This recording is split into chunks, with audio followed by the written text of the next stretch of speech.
Stand up. It just does. Stand up.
Bylaw number 1044-2024, second reading as amended. Recommendation that District of Sycamore zoning amendment bylaw number 1044-2024 be given a second reading as amended this 14th day of February. Could I get a mover?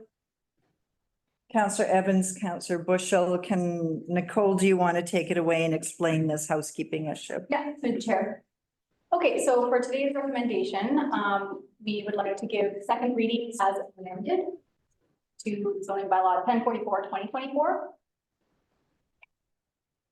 1044-2024. So just as a reminder, 1044-2024 is an amendment to the overarching zoning bylaw 1000-2022. It was adopted early last year. After 1000-2022 was adopted, corrections were identified, which are pretty typical after adopting a whole new land use zoning bylaw.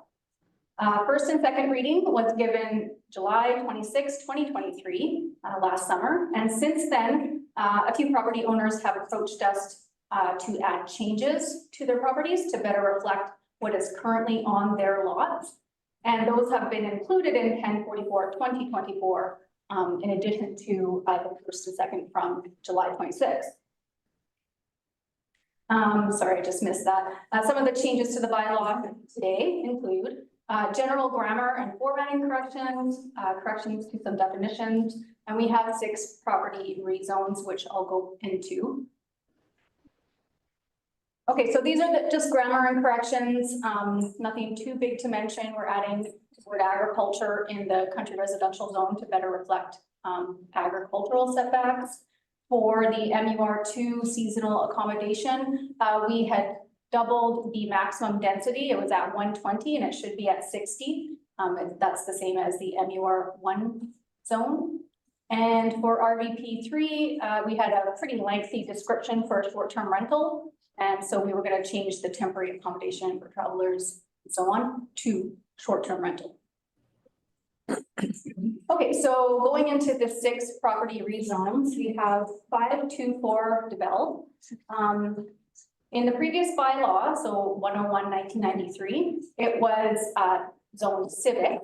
And in the new bylaw, it went to P1, which is civic and recreational. And zoning bylaw 1000/2022 has a P2 zone, which is a better fit and works for this parcel because it is the water treatment plant. So P2 is works and services. So the proposal is to go from P1 to P2. Okay, so these are the 2 properties that were added after first and second last summer. So on the left, we have 717 Trans-Canada Highway frontage. So it was R1 and 2 single and 2 unit family residential in the old zoning bylaw. And today it's zoned C2 highway commercial. And the owner requested to go back to R1, 1 and 2 unit residential. That would match what is currently on the lot. And the C2 zone impacts their insurance, and it's recommended that we go back to what they were in the previous zoning bylaw. So this one is C2 to R1. For the one on the right, so 913 Roma Crescent, the proposal is to go from R1 to MUR1. So in the previous bylaw, it was R3, multifamily residential. And the owner has requested to go to MUR1, which is that's the best match for the previous bylaw. And what is on the lot today, it is a dwelling with 5 units. So that one is proposed to go from R1 to MUR1. And then the last 3 property rezones are, of course, the rail trail property. Everything else is working. Let's see, so in the previous zoning bylaw, they had a mix of zoning, including large holdings, hillside multi-family residential, R1 and 2, single and 2-family residential. It was a mixed bag. And today, the 3 properties are zoned R1.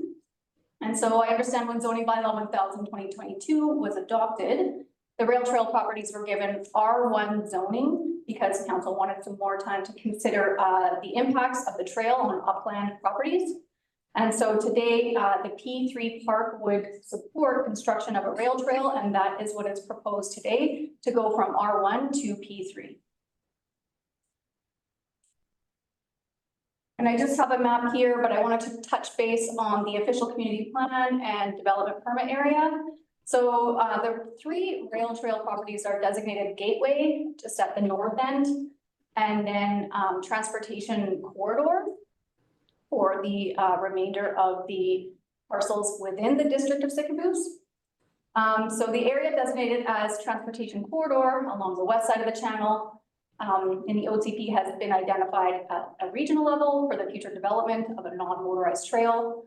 And the OCP states that the district will work with provincial ministries, Shuswap Trail Alliance, and the community in securing and preserving this area for the rail trail route. The rail trail properties fall under the watercourse development permit area. However, there are exemptions in the OCP that apply to the rail trail, and there are similar exemptions to those parcels within the CSRD's jurisdiction. Regardless of the exemption, the CSRD has provided us with a riparian area protection regulation report for the rail trail, and we'll be considering the report's recommendations during construction of the rail trail. Thank you, Nicole. Council, any questions or comments? Oh, well, It comes- just a comment on what this is. So this is second reading as amended. We have to pass this, so we have to vote for this in order for us to get to the public hearing on the actual 1044. So what I think you're gonna, well, what I'm gonna do is I'm going to vote for it so we can get to the public hearing. So you all have an opportunity to talk on 1044 and the rail trail issue. If council did not do that, then there would be no opportunity to speak. So just want to explain this. There's a little bit of a procedural thing here today, but we have to do it in this way to make sure that we're doing it all proper. So with that said, I mean, I don't have anything else, and I'll Anyone have anything else? Yeah. Speech? Yes, I'd like the gallery to be aware that I will be voting to pass the second reading to get it in. Thank you. We'll turn our mics on for you. Okay, so at this point, I guess, thank you, Ian. Yeah. Appreciate that. I think we're safe to call the question. All in favor? yes. Okay, thank you. And that just gives clarity so that we can now move into the public hearing. And we're just tying up some loose ends. So now the public can get to speak. Having said that, we are going to go into zoning amendment bylaw number 105, 2024 RVP-4. This is the property on Martin Street, and I will be recusing myself as, I don't work for Twin Acres, but the optics. I don't want them jeopardizing council or the project itself. So I'm going to recuse myself, and Councillor Bushel is going to hold this public hearing.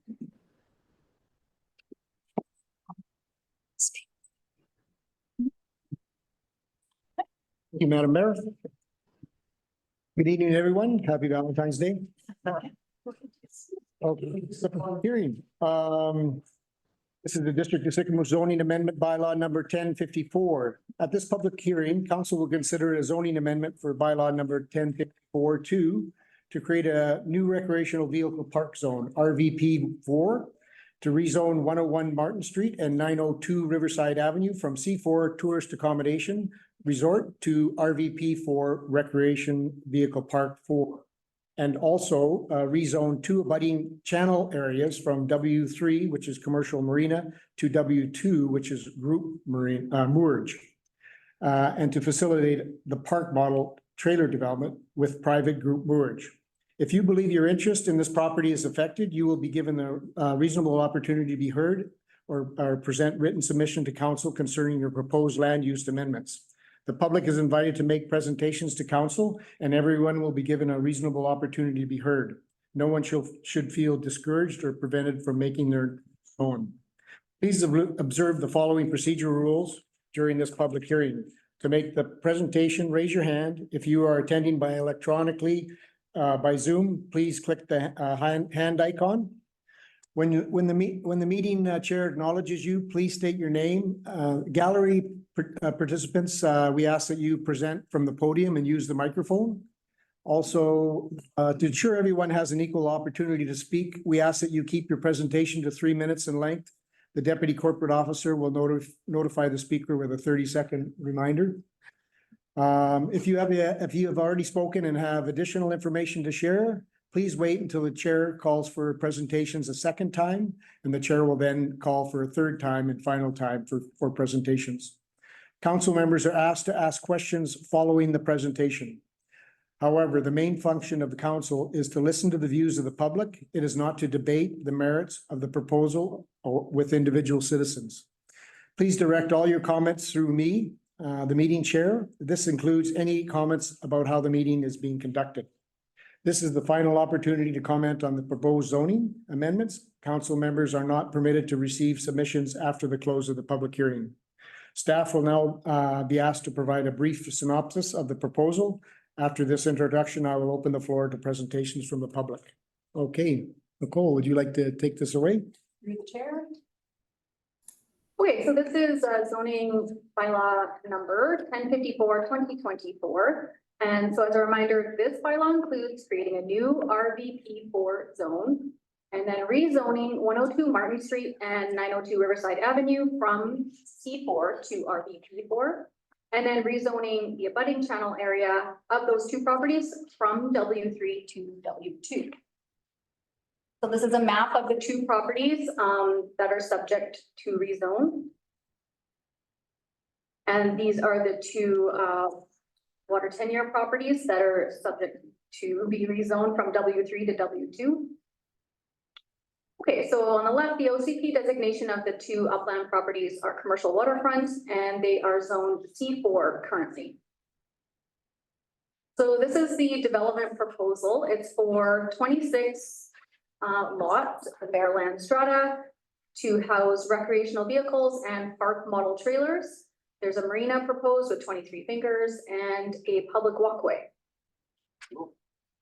So this map is just a close-up view of the proposal. There's some sample park model sites, RV sites, and then just showing the public walkway there. Okay, so for the OCP, the subject properties are designated town center within the waterfront commercial character area. And then the abutting channel area is designated channel development area and marine. And the proposal is consistent with the existing land use estimation. For zoning, the upland properties, like I mentioned, are zoned C4. And so a zoning amendment is required to support the proposed development of the 26 lot bare land strata for RV. And then the abutting channel area is currently zoned W3. And so it sounds like the owner proposes to consolidate the existing 2 tenures and amend that tenure from commercial moorage to private group moorage. And the W2 group moorage zone supports that proposal. And that's why we're recommending that we also rezone the 2 water tenures from W3 to W2. You don't have to read this, but this is the proposed RVP4 zone. The black text comes from the current RVP1 zone and the red text is what's specific to RVP 4. There was a conversation around the proposed setbacks. And so after discussion with the developer and the fire chief, building official, it was determined that a 1 meter setback would be appropriate from the interior sidelines, as long as there was 3 meters between structures maintained at all times. This is just showing that we're going to go from that C4 zone to the new RVP 4 zone.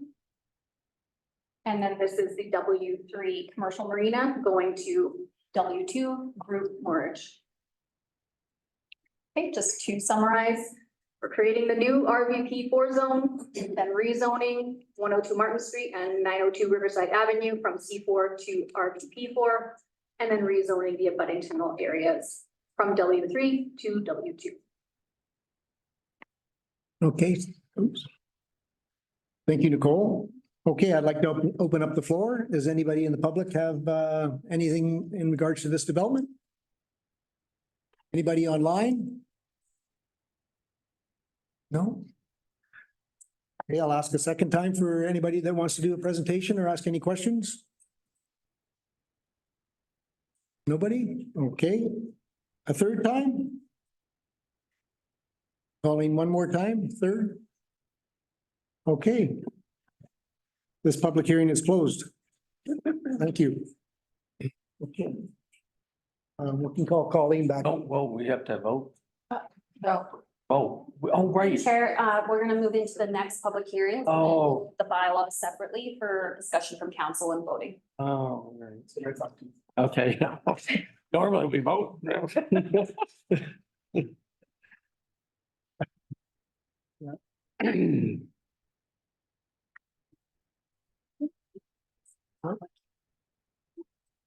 That's different. I guess. Thanks, Gordon. Multiple. Yeah. Yeah, all right. Really packed up. Yeah, I really did today. You want to vote? Yeah. 48. 48. Okay, we're going to move into public hearing 1048. District of Sycamore zoning amendment bylaw number 1048 RVP1 and RVP2. At this public hearing, council will consider zoning amendment bylaw number 1048, which proposes to replace the existing RVP1 recreational vehicle park zone with 2 new site-specific zones, RVP1 recreational vehicle park 1 zone, Silver Sands RV Resort, and RVP2 recreational vehicle park 2 zone, Sycamore Sands. If you believe your interest in property is affected, you will be given a reasonable opportunity to be heard or present written submissions to council concerning proposed land use amendments. The public is invited to make presentations to council, and everyone will be given a reasonable opportunity to be heard. No one should feel discouraged or prevented from making their views known. Please observe the following procedural rules during this public hearing. To make a presentation, raise your hand. If you are attending electronically by Zoom, please click on the hand icon. When the meeting chair acknowledges you, please state your name. Gallery participants are asked to present from the podium and use the microphone. To ensure everyone has equal opportunity to speak, we ask that you keep your presentation to 3 minutes in length. The deputy corporate officer will notify the speaker when 30 seconds remain. If you have already spoken and have additional information to share, please wait until the chair calls for presentations a second time. The chair will then call a third time and final time for presentations. Council members may ask questions following your presentation. However, the main function of council is to listen to the views of the public. It is not to debate the merits of the proposal with individual citizens. Please direct all your comments through me, the meeting chair. This includes any concerns about how the meeting is being conducted. This is the final opportunity to comment on the proposed zoning amendments. Council members are not permitted to receive submissions after the close of the public hearing. Staff will now be asked to provide a brief synopsis of the proposal. After this introduction, I will open the floor to presentations from the public. Okay, through the chair. So this is zoning bylaw number 1048/2024.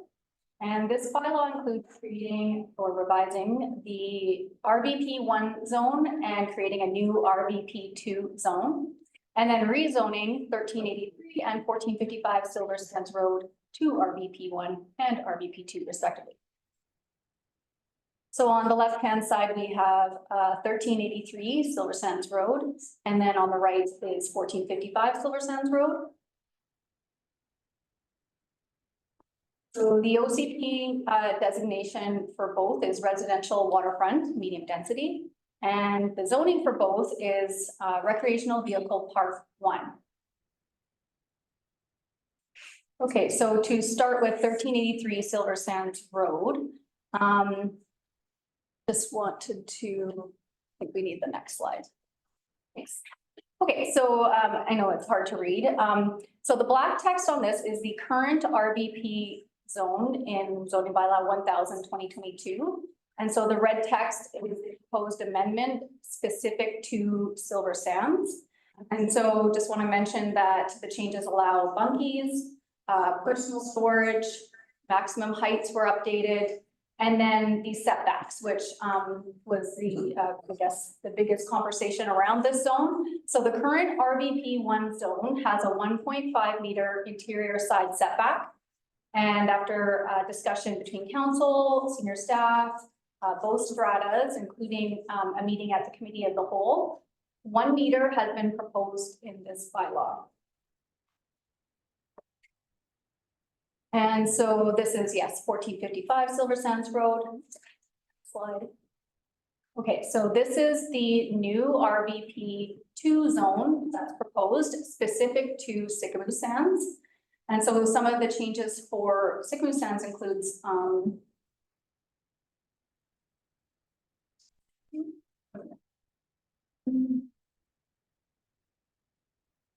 see that, sorry. Personal storage, and the setbacks were also a discussion point on this one. And so we are proposing 1 meter setback in this RVP2, the same as the RVP1. And then there's some specifics around fencing to be permitted at 2.5 meters in height. And then deck boxes not being deemed an accessory building like Rubbermaid storage units. For both zones, we have a clause to acknowledge that the existing development is grandparented because even though the Local Government Act already states that, we recognize that this bylaw doesn't exactly align with what's existing out there. It's intended though that any new development in Silver Sands and Sycamore Sands would have to follow these 2 new bylaws. Okay, and then just to summarize, so creating or revising the RVP1 zone and the RVP2 zone, then rezoning 1383 and 1455 Silver Sands Road to RVP1 and RVP. Thank you, Nicole. Okay, we're going to call for any presenters. Does anyone want to speak to this? Anyone online? Through the chair, Brett Palmer online who'd like to speak. Okay, go ahead, Brett.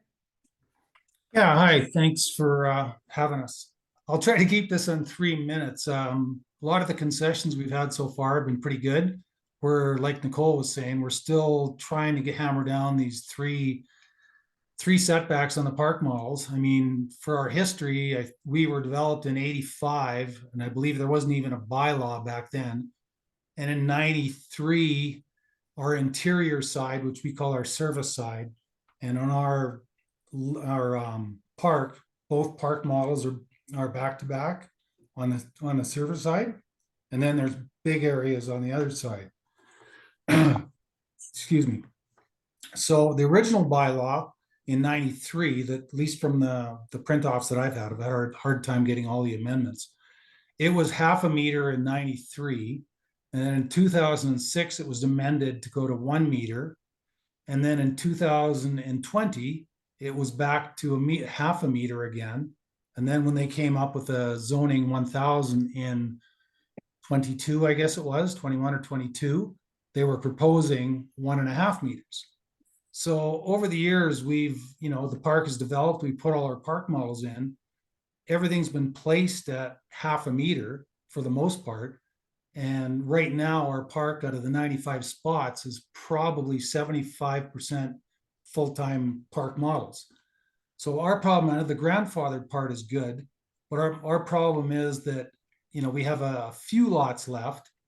Plus, if anybody wants to change their park model, which they're aging, all the concrete, the awnings, everything they've built around these park models would be shifted over and everything would change, which is a huge cost to anybody that wants to change their park model, which, I mean, eventually there's going to be people, we haven't really had any yet that have changed from their original. So we're running into that problem. The grandfathering part is fine, but the part that if somebody goes to change their park model, and then we get into the other part about the just basic size of our lot when it was developed really isn't big enough to accommodate that room. I mean, from the side, we have our smallest lot is 6.4 meters. And I think in the attached drawings that I've sent, if you add up the size of a park model and the setback, and I guess here comes the other one too, the exterior side setback, which we've been told is the measurement from the property line to the park model. But if you go back on all the previous bylaws, they used to state, they got rid of the wording when they went 1,000, but they used to say where the on exterior side is 3 meters, where the side of a recreational vehicle space abuts an internal road or driveway. Well, they've got rid of that wording, and if you go to the definitions in the bylaws, an exterior lot line says means a lot common to a public road, or where a lot has frontage on 2 roads, or where a lot line is not a front lot line. So Hey, it's, Brett. yeah, go ahead. Okay, we're over the 3 minutes. Oh, So yeah, I can you, figured so. can you wrap it up? So basically, because of that, and then the other one, really quickly, the back side is 3 meters. Now, and our lots aren't deep enough, and our front side basically abuts to our whole open beach area and the lagoon grass area on the back, which is all huge common property. Well, right now, which is in contradiction, a lot of our lots are almost right at the property line to accommodate enough room for parking in the front. So if we accommodated that, and if I'm reading this right, most of that back setback is for when you're abutting another property. We don't. Our back property faces the beach, which is a huge amount of common property, and the lagoon is the same way. There's no other properties, it's just grass. So that's why we're proposing the 0. So we'll have enough room for parking in the front. Thank you, Brett. Okay, thank you. Is there anyone else that wants to speak to this rezoning? Go ahead, Terry. I'm Terry. Yeah, can you go to the podium, please? I represent Sylvie Sands. Yes. All I was gonna ask is, Oh, I was surprised when ours and Sycamore Sands were put on the same agenda. We're gonna be asked that we're treated different. We understand that they have problems. We don't. We're happy with Sarah today. That was all. okay. Okay, thank you. Does anyone else want to speak to this? Anyone online?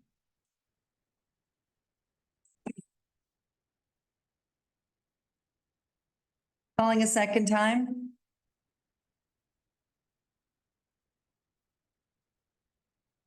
Calling a third time? Okay, thank you. This public hearing is now closed.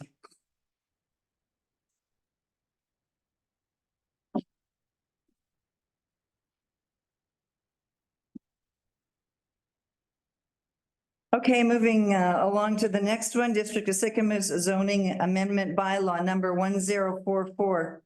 At this public hearing, council will consider zoning amendment bylaw number 1044, which proposes to rezone the Shuswap North Okanagan Trail from R1, 1 and 2 unit residential to P3 Park General. Update the CR Country Residential Zone, MUR2 Seasonal Accommodation Zone, and RVP3 Recreational Vehicle Park 3 Zone. Apply more appropriate zoning to select parcels and correct formatting errors. If you believe your interest in property is affected, you will be given a reasonable opportunity to be heard or present written submissions to council concerning proposed land use amendments. The public is invited to make presentations to council, and everyone will be given a reasonable opportunity to be heard. No one should feel discouraged or prevented from making their views known. Please observe the following procedural rules during this public hearing. To make a presentation, raise your hand. If you are attending electronically by Zoom, please click on the hand icon. When the meeting chair acknowledges you, please state your name. Gallery participants are asked to present from the podium and use the microphone. To ensure everyone has equal opportunity to speak, we ask that you keep your presentation to 3 minutes in length. The deputy corporate officer will notify the speaker with 30 seconds remaining. If you have already spoken and have additional information to share, please wait until the chair calls for your presentations a second time. The chair will then call a third and final time for presentations. Council members may ask questions following your presentation. However, the main function of council is to listen to the views of the public. It is not to debate the merits of the proposal with individual citizens. Please direct all your comments through me, the meeting chair. This includes any concerns about how the meeting is being conducted. This is a final opportunity to comment on the proposed zoning amendments. Council members are not permitted to receive submissions after the close of the public hearing. Staff will now be asked to provide a brief synopsis of the proposal. After this introduction, I will open the floor to presentations from the public. Nicole, go ahead. Okay, through the chair. I did just present it and I will go through it again. Here we go. This is zoning bylaw 1044/2024. Includes general grammar and formatting corrections to some definitions, and 6 property rezones. 524 DeBell is the water treatment plant. Right now it's zoned P1, civic and recreational, and it's proposed to go to P2, which is works and services. That's a better fit. We have 717 Trans-Canada Highway Frontage Road. It's currently zoned C2 and they're proposed to go to R1. That is what they were in the old bylaw, and they've requested to go back to that because they are not currently using it as commercial. There's a home on there and R1 better suits that property. So 913 Normal Crescent, the owner has requested to go to MUR1, multi-unit residential. In the old bylaw, I think they were R3, which was multi-unit. And today there is a dwelling on the parcel with 5 units. So R1 is not a good fit for that property. And we're proposing for it to go to MUR1. And then the 3 rail trail properties are proposed today to be rezoned from R1 to P3. Thanks, Nicole. Kate, we will open the floor up to speakers.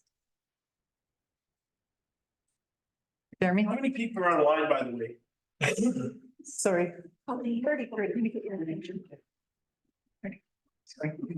Just one sec, Jeremy. Go ahead, Nicole. Oh, sorry. I was just gonna mention that we did get responses back to this one when we put out the notification. So 18 responses in total, 7 against and 11 in support. Okay, thank you. Go ahead, Jeremy. State your name. Jeremy Fair. I will be addressing 2 areas of concern regarding the rezoning of the rail trail lands. The first is the financial burden that the rail trail presents to taxpayers in the community. Costs of development have risen from 8.3 million in 2017 to 23.8 million in 2021. If we gross up a 33% increase to account for inflation since 2021, it leaves over 20 million in funds needed after the 12 million government grant is applied. At 13.8 of total costs going to the DOS, this has the potential of 2.75 million in costs, over 50% of the annual tax revenues of the town. The expected maintenance costs for this year are over 140,000 on less than a 10% completion of the trail. Cap just under 300,000 as the maintenance levels increase. That represents approximately 5.8% Moose's annual tax collected. There is also a potential for a lawsuit based on injury or death of individuals or families navigating the DOS described National Embarrassment Broom Bridge. Zoning under current permit proposes by the rail trail owners could result in losses for semi-waterfront owners. The previous CAO of the CSRD noted that the value of the DOS home was only 50% of what it was listed for. This avoidable asset value loss is estimated at 20 million for all the homes, an astronomical potential liability to Sycamores taxpayers. The second area of concern is in the rezoning application is the effect it could have on investment in the community. I intended to build a home on a semi-waterfront lot that had a dock in good standing for the previous 50 years. In addition, I was undertaking the purchase of a building to house my financial technology business. The investment would have been more than $6 million in building acquisition and startup costs. The investment would have been more than, the relocation of 10 employees with salaries more than 3 million around, and they would have added another 6 million in real estate purchases. The losses to the community are around 100,000 in tax revenue, exceptional consumers for local businesses, and a hub for other technology businesses to relocate to because there are none currently here of any magnitude. Finally, I can already comment that 2 developers of residential real estate have bypassed the community because of their contact with one of my attorneys. The town failed to see the threat created in not taking ownership of the rail trail lands in its jurisdiction. This has allowed an outside government to apply force to District of Sycamores residents that would not be present under DOS ownership. The DOS subsequently have made no material attempts to duplicate the process that took Lake Country took to regain control of its rail trail lands owned by Kelowna. Finally, not exhaustively, there have been many instances it was inferred by DOS staff and council that there would be consequences if they pushed too hard on the ownership group in protecting DOS residents. Case in point, there is a member of council has voiced concern that pausing the current zoning could result in a negative reaction by one of the ownership group members. With a notice of interest, which could lead to the removal of all docks in Sycamores, it is being proposed to push the zoning through to even with the dozens of outstanding issues. These points all show a lack of basic foresight, a lack of proper procedure when negotiating, a lack of ability to defend residents when DOS holds all the tools to do so, and that the DOS can be leveraged by outsiders to the detriment of its citizens in their community. In summary, it is my view that the rail trail zoning should be paused, not canceled, until such time all the dozens of logistical, economic, and liability issues are resolved. Thank you. We allowed to ask questions? Yeah, but we don't want to get into it. Because he's up at the podium. Yeah. Jeremy, have you received your permit yet? I received the application to get a permit. We did see a draft come through the farmers where it still doesn't meet any of the requirements. Nothing we asked for is in it. And we've actually moved backwards from an agreement, which we had rights and under provincial code and federal rules and laws to a permit, which can be changed with bylaw change at any time. Thank you. Thank you. Okay, anyone else want to speak to this? Go ahead. Hi there. I'm Randy McDonald. I'm a resident on the west side of the channel. I moved here in 2014, made a pretty significant investment. I was very excited about the trail. The trail is an extraordinary economic driver for this town. However, it's got major problems. I will tell you, just to echo what Jeremy had said, there's a lot of problems with ownership group has created a lot of pressure for us in the last 5 years, us 23 owners. We spent $400,000 defending ourselves, and all we've been given is a permit. And as Jeremy had said, it's a 2-year, basically, they can remove our docks. If our docks are removed, we've had estimates of $16 to $25 million in property losses. And if that's not concerning, but those property losses will devalue, the taxes will be burdened by the other taxpayers in this district. I don't think it's advantageous for the District of Sycamores to not support getting this resolved. And I think we need to pause this trail development. But there's more problems. I think it's important for people to know that the 23 owners on that side of the trail are not trying to stop the trail. We're just saying pause until we can fix a lot of these issues.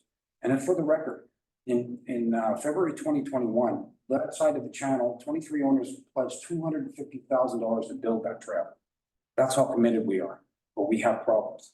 I think what's really important is this permit that we're being forced to sign if we want to keep our docks, gets rid of our legal ramifications, it pretty much ensures that it's been cleared by many, many legal experts. I will move on to the service establishment bylaws Jeremy had referenced. The cost of this trail for 950 meters, we're being forced to pay 30% of the maintenance fee of 50 kilometers. That's a tax increase, and my estimate of 5.7% increase to everyone in residents in Sycamoose. 5.7%. Now that would be on top of the estimated increases of taxes that you would already have if there's other issues in this town. I think it's very, very, very important. It needs to be canceled. My recommendations, it needs to be reviewed. I sent a letter on February 1st to the district. I referenced 43 major deficiencies and flaws and serious safety concerns with this plan. It's on the record for anyone to look at them. One of the most notable, once I reviewed the plan that had been prepared by the ownership group, it is unbelievable how many missing important facts and details of the planning of this project. It's astounding. To use their own terms, they're asking for 100,000 people to come to this community, and there's no parking. I challenge anyone to ask where a parking spot is for 100,000 users, summer annually. I ask anyone to challenge me on where the legal access is to this 950 meters. There's not one legal access. And if you think in development plans, they were going plan to start at kilometer 0, that's now off the table. So kilometer 05, there's no legal access, and we're supporting this. Number 3, the most important is if you look in the development plan, they're asking for the general public to access the Broome Bridge.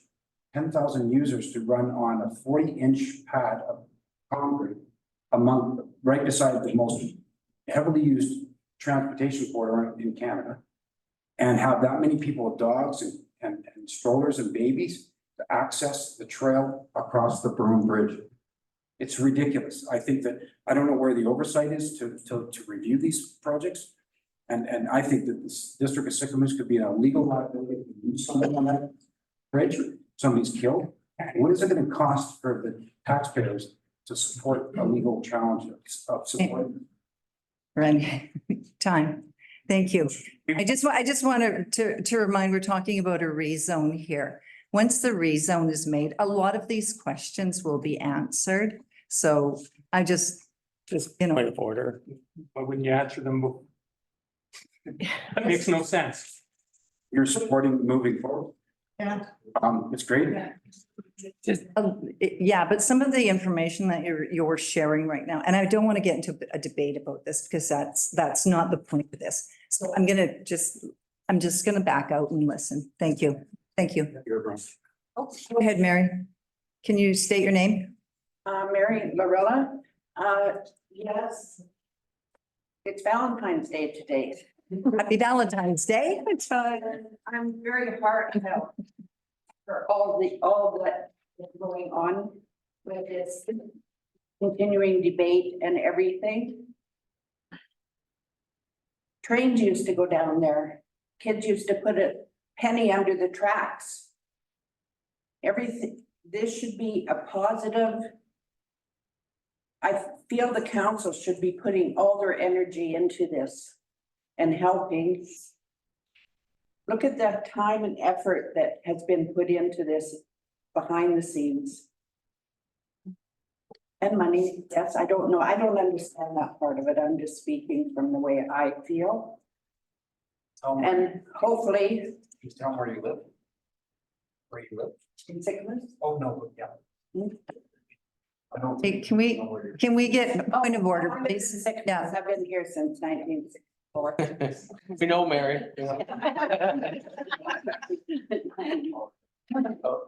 Okay, Very well done. Mary.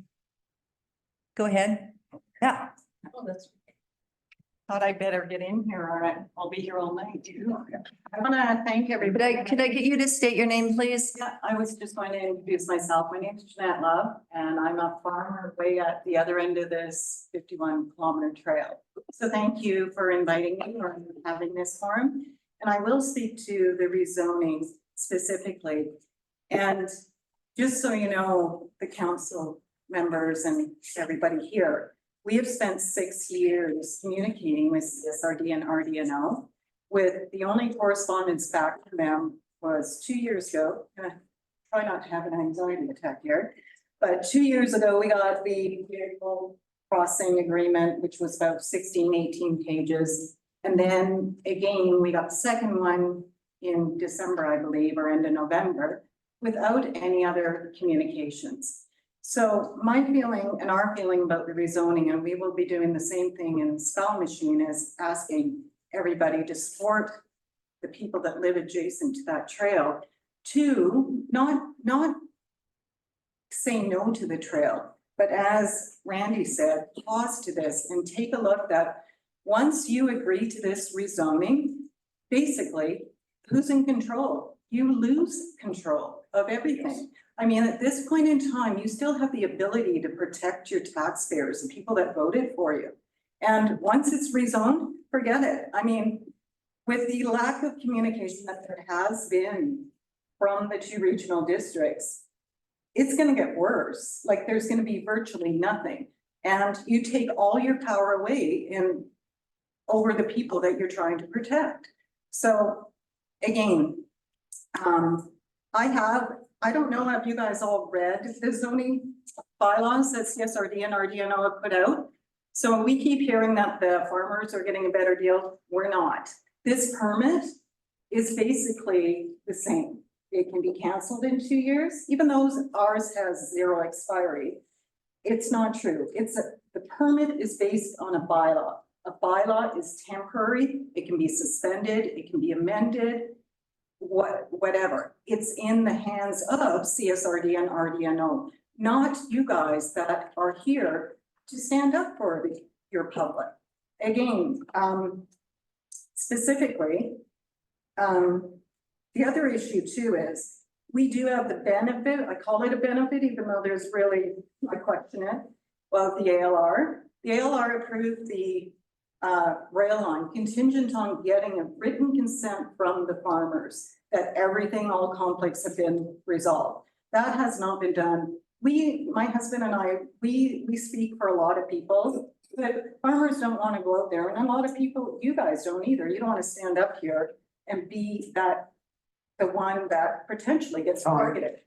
And I believe that too, that people are going to get targeted. So it's in your hands. But I'd like to speak again. Can I ask a question, Jeanette? Siobhan, Rich, Counselor, Sycamus. Just so I'm clear, because a meeting or two ago, I was informed that the farmers in Armstrong were accepting the permits and signing them. So are you saying, so they have not signed their permits? Absolutely not. Okay, I just wanted that. And may I express on that? I won't say that none have signed. There have been some that have signed. But again, it's because who wants to stand up and be the controversial person? Who wants to be the one that's labeled by the regional districts? And quite honestly, we've even gotten the bylaw, you're contravening the bylaws. I mean, we've lived in the community for 30 years, and I mean, we've never received a call. And we knew that target would be put on us, but again, you need the support of the people that you vote for. But yes, some people have, but very, very minimal. Okay, thank you. Go ahead, Mike. And Brenda. State your name, please. Good evening, Mayor Anderson and Council, Mike Drager from Coach Road. I've been coming out to this community, this lovely community, for 35 years now. I bought property approximately 24 years ago and made this my paradise. I've been coming here for a long time. I love it. We believe the rail trail is going to be a lasting legacy for not only this town, but everybody that's sitting on council here today to do the right thing. My 3 minutes is twofold. First of all, I want to just say I've been a real estate agent in Calgary for 27 years. I've developed properties, I've built houses. I understand tax base. I understand highest and best use. I understand what things can do to be detriment to any property in drops of value anywhere from 30, 40, 50%. The agreement we have right now, and as Ms. Love spoke, is not in the favor of any of the residents of the DOS along the rail trail. All we've been asking for is a proper agreement that does not have a 2-year notice to remove our docks. If there's no intention to remove the docks, take it out. That's all we ask. Simple, take it out. We've, as Randy said, Jeremy covered a lot of points. The rail trail, we're all in favor of the rail trail. We in fact put money aside to pay for our portion in front of our property, and the CSRD turned us down. In fact, I don't even think they've replied to us. So that's fine. All we ask for, any real estate deal I do in Alberta, in Calgary, and BC is always conditional to something. You have to get something to get something back, give something to get something back. The rail trail could be approved. The rezoning should be approved. I think it should be conditional. I just don't think it could be rubber stamped. Yes, we approve it CSRD, but we need to see this, this, and this. Secondly, the safety issues on the Broom Bridge, the parking issues, as Randy mentioned. To me, a 36 to 40-inch sidewalk that's crumbling and has pieces of concrete falling into the channel on a yearly basis and asking thousands of people to cross over that bridge is utterly nonsense. I know everybody here that's in this room can agree. If anyone disagrees, please, let's talk outside after. I'd love to hear why you disagree, but the liability issue and the blood on people's hands of somebody getting killed, as there's somebody getting killed in a car every year on that bridge, let alone people with strollers and bikes and kids and dogs. So we just have to think about what is the right thing to do. That's all I have. I see 30 seconds. Thank you, Mike. Okay. Brenda, go ahead. State your name. My name is Brenda Dalzell. I live on Riverside Avenue here in Sycamus.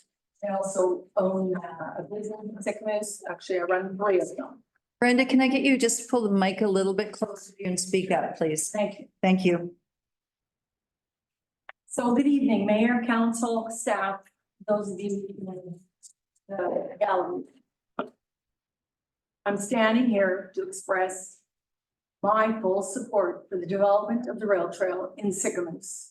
It is crucial for council to prioritize the interests of our entire community by embracing initiatives that promote business success, create new business opportunities, boost our tourism, and foster a healthy, active lifestyle for our residents and visitors.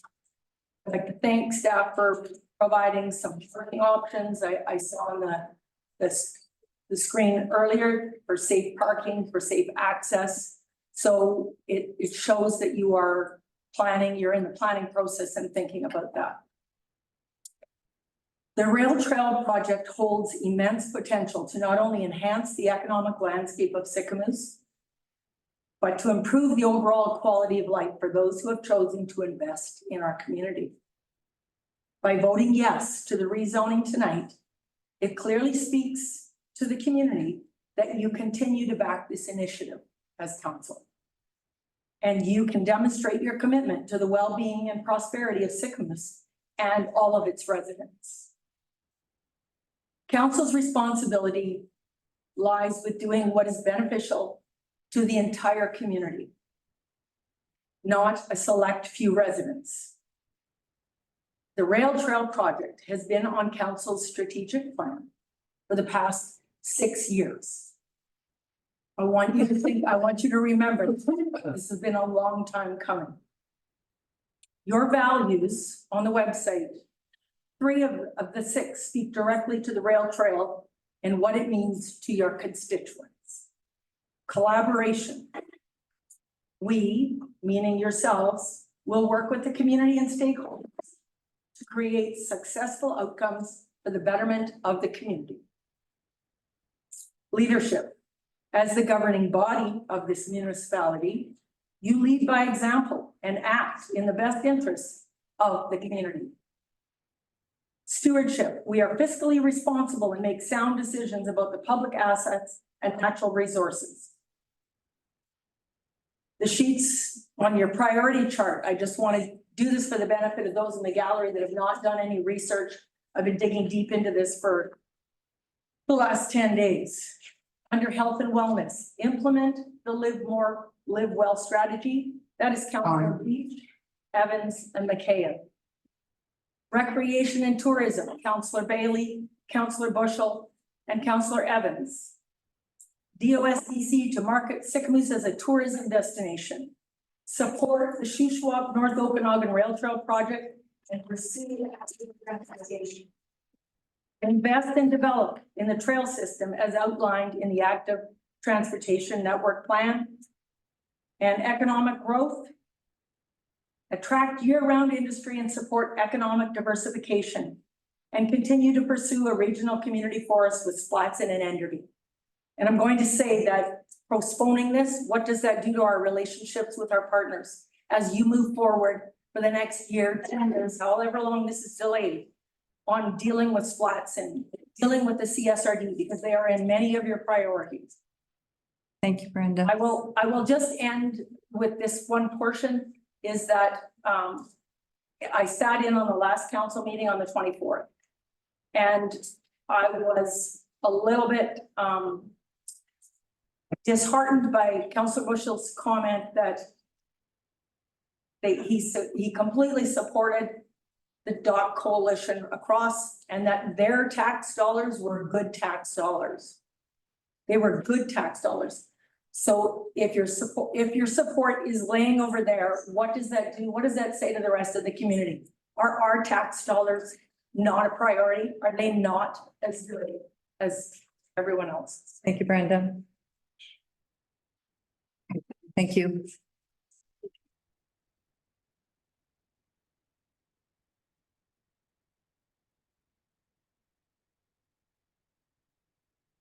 Hello, everybody. I'm Tamara Lawhorn. Tamara, can I get you to speak up a little bit? Thank you. Everybody hear me okay? That's it? A little bit louder. Okay. Sorry. So I'm Tamara Lawhorn. I own the Sycamoose, Toonie and more across there. Our family has been in this town now since 2006. We love it here. We're here for nature and because it's a small town. Working in our business, like I find everyone excellent in this community, like very good people here, very kind. I don't understand everything about all the zoning. I just want to speak as a citizen of Sycamoose. And as well, our family does only 4 businesses in town, so we are committed to Sycamoose. I'm a person who doesn't drive, and Sycamoose does not have a lot of access to the water. You know, it's really difficult for me to get to Old Town Bay. Honestly, I paddleboard over there. If I want to get to the beaches down at 2 Mile or Swansea, I have to get someone to drive me. With all our kids being online all the time, it's so difficult to get them outside and active. That's why we're here. We're here in Sycamoose to be in nature. And we need every opportunity that we can to get our kids outside. You know, this would also build like our community. Why do people come here? Why have people bought a place along the lake? Because it's beautiful and we need to access it. And we need to remember that's our strength of this community. We have ALR land all around us. We have, you know, waterways we need to protect. We have historical lands. There's only so much land to help us build our economy here and the type of things we can have. And the thing we have is nature. That's what we need to push. Like we need jobs for people now. We need to keep our citizens now. Every time we lose a family because they're taking their kids to school in Salmon Arm, or we might be losing that family. And every person who gets extra hours at work, maybe we can extend June and September and they can work for 6 months instead of 3. Well, that just builds our community and every single one that can stay here. And I really feel this rail trail speaks to that. It is building on that. So as a general citizen of Sycamoose who doesn't understand anything about zoning, I'm just saying, please don't kibosh the rail trail. I personally really want to use it for my family. And I just think it's an excellent thing for our community. Thank you. All right, anyone else want to speak? Can I go back up? Sure. Oh, hang on, Mike. We're going to take one more before you. Thank you. Hey, my name, hello? Sorry. Sorry. Paying attention? Yeah. As a tax Brent Barton, I am adjacent rail trail landowner in the US. So as a taxpayer of the citizen and the citizens of Sycamoose, I'm concerned with the ballooning maintenance costs associated with the rail trail. As a rail trail developer, they are proposing to artificially raise the level of the trail path by 1 to 3 feet for the narrows and the entire length of Bear Lake. The latest stock that was installed with guidance from the CSRD is clearly more than 3 feet above the high water mark. This drastically changes the current natural flood protection that Sicamous and the rest of Bear Lake have. Effectively placing the flood protection of the rail trail and others in Sicamous, especially those who are near the channel on the east side, not the west side, we're above it. On the east side of the channel, they are placing the rail trail above all of Sicamous, increasing the risk of flood to Sicamous. I've reviewed the development plan that they have January 20th, 2021. There is no mention of the serious flood risk to Sicamous in it, or to the other properties on Bear Lake. Has anyone in the district studied this? Have you considered it, Colleen? Anybody? If raising the rail trail doesn't impact you, I don't understand what would. Who's going to be liable to pay for the damages of a possible increase in the flood? Is the district going to support a developer without considering the serious liability that flood risk could entail? Do we know what we're doing? Getting into this so quickly? Have we considered all of the options? Safe access to and from the rail trail, from the town side, along the Bergen Bridge is of most concern. Currently, it requires 2 crossings of the Trans-Canada Highway. The already dangerous old small machine intersection will be stressed and relied upon by everyone. Remember the traffic accident of the pickup overhanging the railing in the middle of summer. Just how many accidents have there been there? Never mind all the close calls that most of us have had turning in. Thank you. It is predicted that 100,000 people will use that in a year. Put that over, say 80% of that is through May, June, July, September, August and September. You're looking at 16,000 users a month, 525 people per day. Groups of cyclists and families wanting to use a safe and beautiful path. Remember what happens to vehicles on busy days in the middle of summertime? What will it be like for families with small children and those looking for a pathway to enjoy the channel in Sicamous and down the west side of Bear Lake? When is enough enough? The district of Sicamous, its council members, the duty and responsibility is to protect the tax revenue base, the landowners, the citizens of Sicamous, and all the visitors to Sicamous. I just don't understand how you can take to an irresponsible development, rushed through within the district of Sicamous, when you have the ability to put into place a situation or conditions that you and council can put in today. We want the development. We don't want to see anybody hurt. We don't want to see any further increases of taxes that are undue. But what we'd like to see is rezone, but don't choose to ignore your options to protect us. If you do that, you are as responsible as doing the development yourself, flooding us out, injuring us.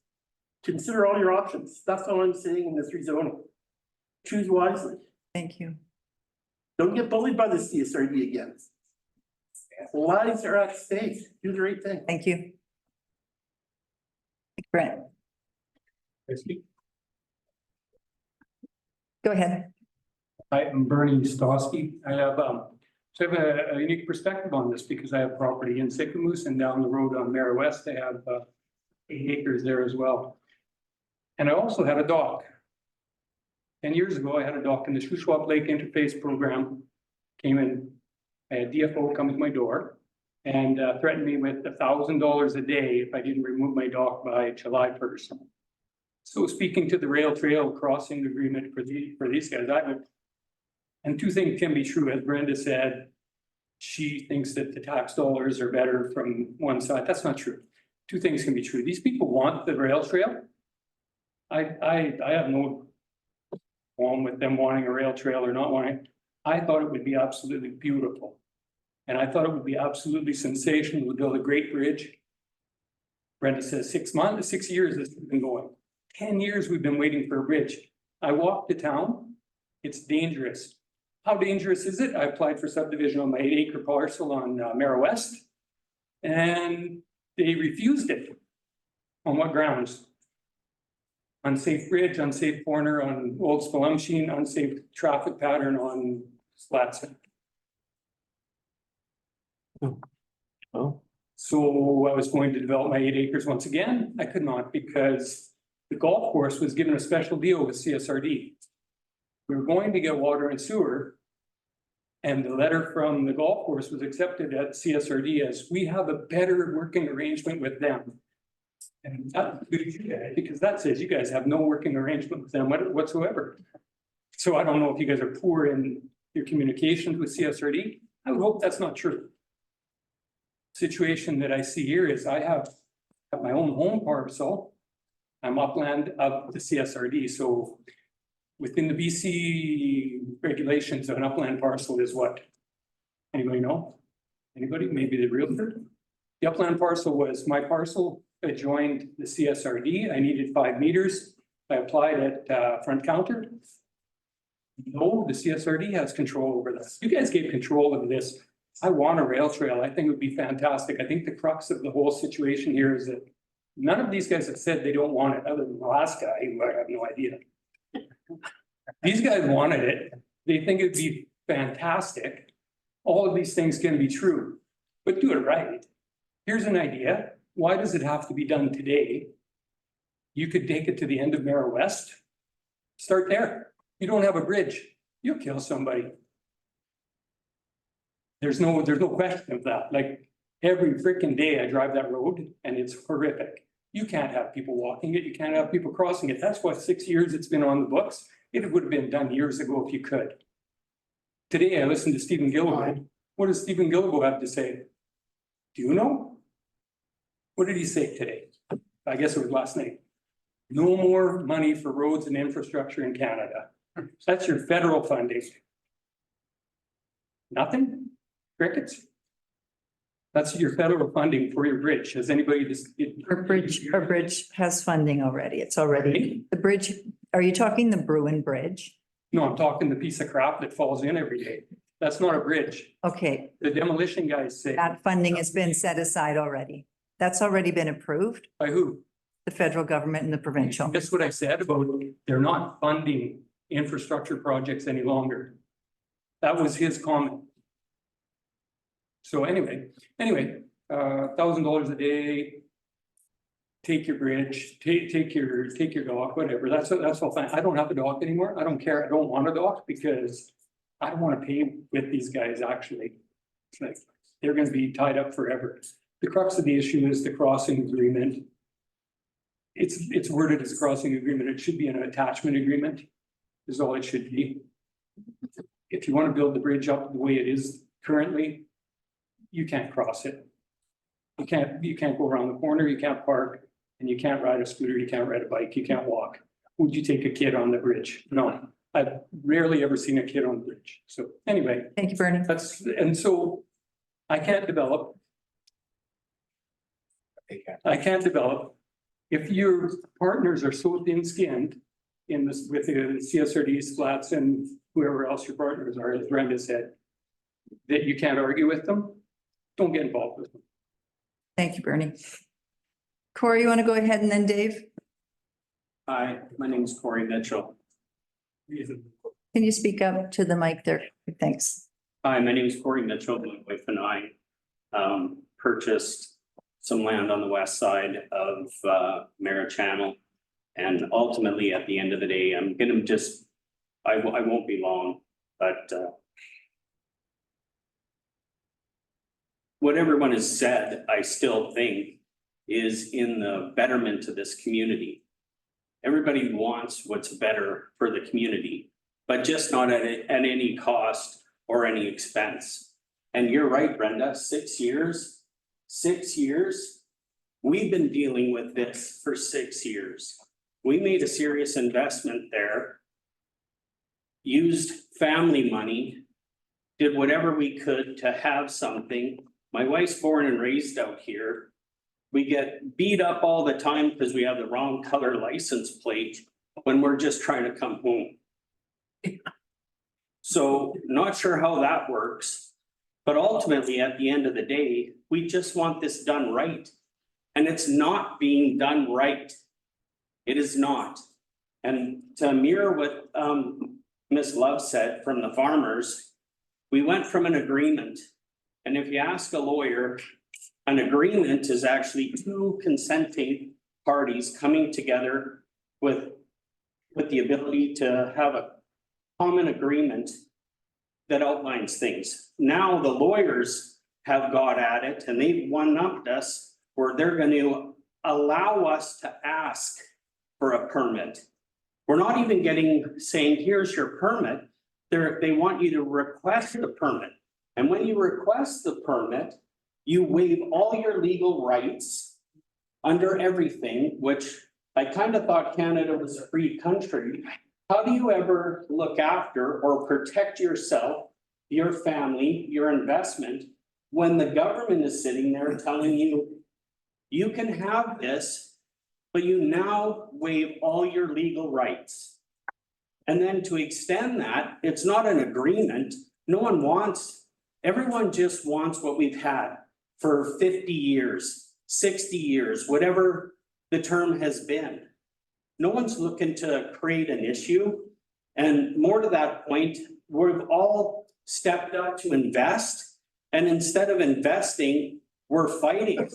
We're fighting you guys. We're fighting everybody in a community that everybody came here to be in a circumstance where it is supposed to be able to enjoy the beauty and whatever's here. So ultimately, at the end of the day, and just for the record, the fellow before me is in favor of the trail. He's my neighbor. We're all on the same page. We're just trying to lay out what seems to be so blatantly obvious, but everybody wants to ignore. And to the point, rubber stamp something, pass everything on, and then let everybody else deal with it. We want the trail. We want everybody to have the ability to enjoy it, but not at any cost. Thank you for your time. Thank you, Corey. Oh, Actually, second, Corey. 1 second, Dave. I just want to ask you a question. Yes. So when you, because I haven't heard this before. So when you request the permit, they're asking for a legal waiver. So to request the permit? So in your, what they sent us in that, when you're requesting, because again, they send you an application. I apologize. They send you an application for a permit. I have it if you Oh. don't see it. Yeah. So anyway, yeah, they may offer you. So again, but with that, you're being asked at that point in time, you have to accept all the terms and conditions that come with that, which one of is waiving your legal rights. So you don't even know what, it's like stepping into a hole blindly and someone saying, trust me, it's 6 inches deep. Hold my hand, I'll take you in. There's no bottom. And there's no ability to protect or safeguard yourself. That is not what I believe we pay for or we expect as Canadians. Thank you. Thank you, Corey. Just gonna revisit this, keep it on topic. This is zoning, please. Okay. Go ahead, Dave. Okay, Dave Hamilton, We own, I'm on the Economic Development Board. We own a couple businesses in town.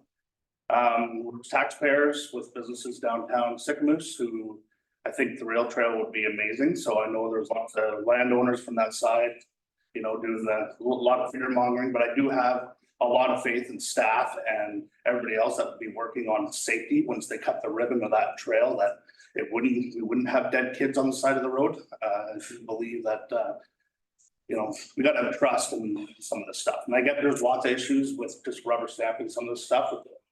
Some of that stuff needs to get dealt with. But I love what Mary said. You know, there was a train going there, kids used to put pennies in there, right? And played on the train tracks, and now that's a lot safer than that.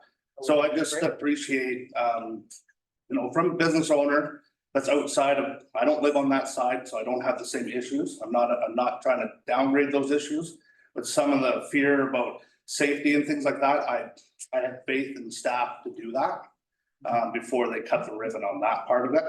And the rail trail for this community, we're sledding and houseboating. That sucks for any retail. You go downtown Sycamoose, there's not a lot of retail down there. It's very challenging to have a retail store. We need other things for people to do in town, to be here, not out in the lake all the time, not up on the hill all the time, just coming down for dinner. Or not coming back for 4 days. We need people in town. This is a great opportunity for us. So I just want to echo that from the Economic Development Board and from being a business owner in town. Next. Okay, thanks, Dave. Oh, hang on one second. Go ahead. I just. Yeah. I didn't argue with you. Thanks, Dave, for your comments. Dave, I just have a question. Yeah. You know, I'm a business owner too, but I just have a question, like, if the rail trail doesn't get downtown and you can't access downtown, That's an issue, absolutely. then I'm just asking, where's the economic benefit? No, I agree. And no parking, and then I agree with all that. So we need access across the lake from downtown, and absolutely. Thanks very much. Right? Yeah. Go ahead, Mike.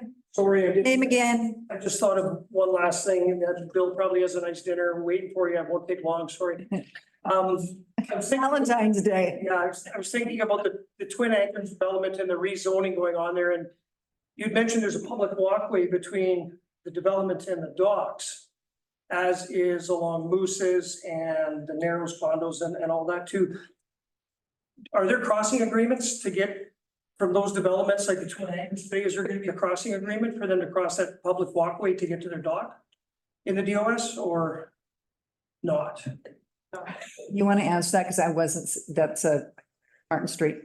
No, not that I recall, because I did have to give up 3 meters. And there's no crossing agreement attached to it. So all the residents in these new developments in the DOS can cross the public walkway to their dock with no agreement? They've no. That's because it's owned, it's our land, it's not somebody else. Okay, okay, good. Okay. Okay, good, just wanted clarification on that. Okay. Okay, thanks, son.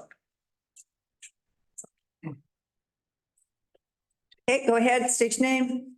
Yeah, my name is Jason Walmsley. My family and I own 411 Coach Road.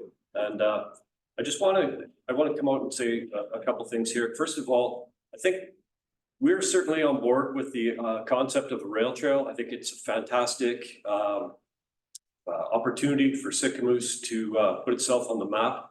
I'm not too sure there's too many people in this room who don't feel the same way. We just have some pretty big concerns.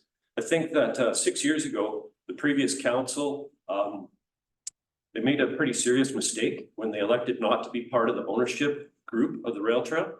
And I think you have the tools available to you now to pursue that. And I don't know of any municipal park in any other community that's not controlled by the municipality where it's located. So you guys have the tools at your disposal here. I think you've got to act on those and regain control of these lands, these public lands within your boundaries. Very important. Thank you. Thank you. Anyone else want to speak to this? Okay, Thank you. And then we'll go Natalie and then Brenda. Hi, I'm Sonia Shaw, and I live over on Coach Road as well. And I guess what we're asking council today is if we don't have enough information on how the project's going to work, do not cut our knees off right now, so we can't stand. We can't negotiate with the CSRD right now. You read the 16-page document, it's absolutely ridiculous. Call for meetings, their staff doesn't even know half of the information on how this project is going to come to fruition or how. And if there's potentially parking down at the other end by the golf course, we don't know, or we're not using part of this trail. It's just very premature. And we can't negotiate right now because we don't know the details. They don't know the details. And obviously the district doesn't know the details. So that's my 2 cents. We're just not ready yet. Thank you. Thank you. Natalie.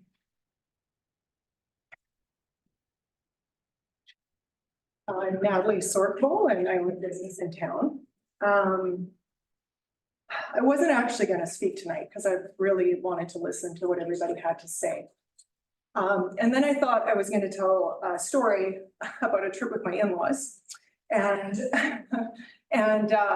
throwing good money after bad, and how you could start out where something has no cap to the expense that you're putting into it. And then by the 25th toll booth, you're losing your mind. But I think what I really want to know, and I probably can't even ask this question, but I think it kind of blends into what everybody's saying and hoping for what the rail trail is for this community and is going to be for this community, because I think we'll get there, is in the meantime, when this trail is starting at 0.5, right? We don't have an access to our businesses from that 0.5.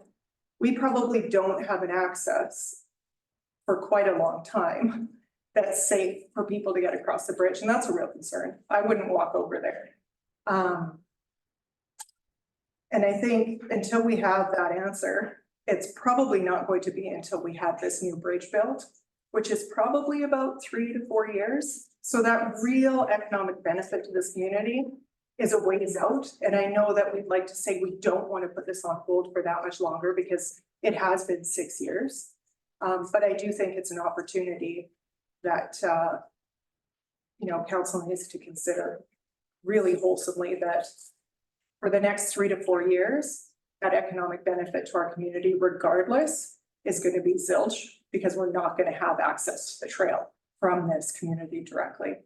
And so you do have an opportunity. You certainly have time to make some decisions surrounding what a lot of the property owners here in town are asking.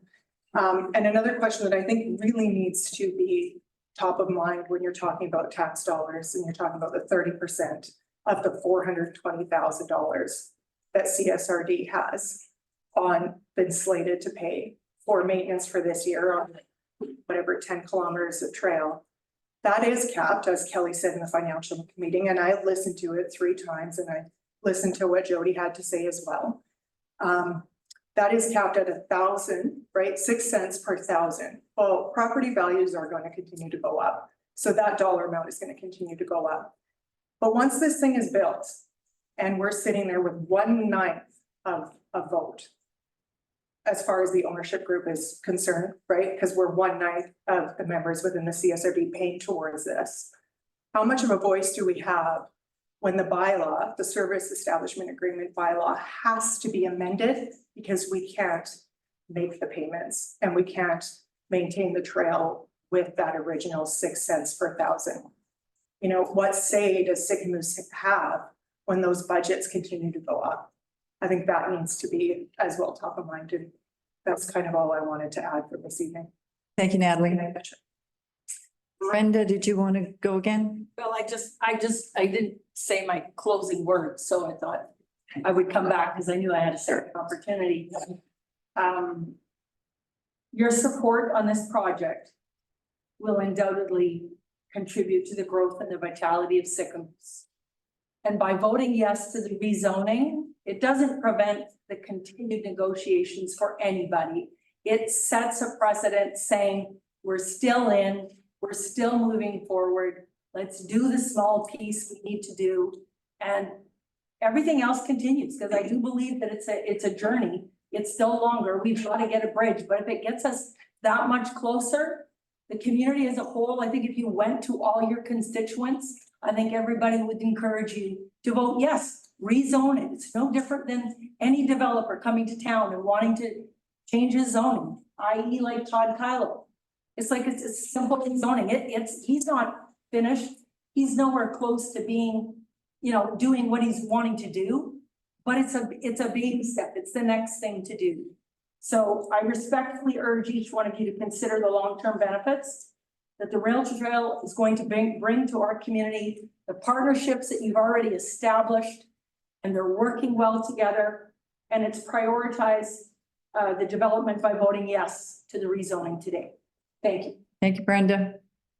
Go ahead. Can I go again? Yeah. I do have a lot to say, but very nervous, so thank you. My name again is Jeanette Love, and I live way at the other end, but in Armstrong. So with reference to approving this, or however you said it, to approve this zoning, the problem is lack of trust. And Councillor Rich, I want to just clarify with respect to the number of people that have signed. This is from 2 years ago. This is from my understanding from the original agreement, and people just believe that the municipality and the people want to do the best for the residents, but they don't read everything that they're writing. I mean, a lot of people don't read the contracts. They just trust the people that they vote in. So for lack of trust, the ALR approved the South Okanagan Rail Trail. So between Vernon and Kelowna. In that condition, it said in the ALR approval that easements were to be given to the property owners, the adjacent landowners. It's in their agreement that's posted on their website. There was a follow-up to that from the rep who submitted the application from the regional district, Melanie, I don't know her last name, starts with a P. But in it says, yes, we will provide easements. Well, 8 years later, there is still people down there that have not signed or come to an agreement where the rail line dissects their agricultural lands. And I know that because I've gone door to door.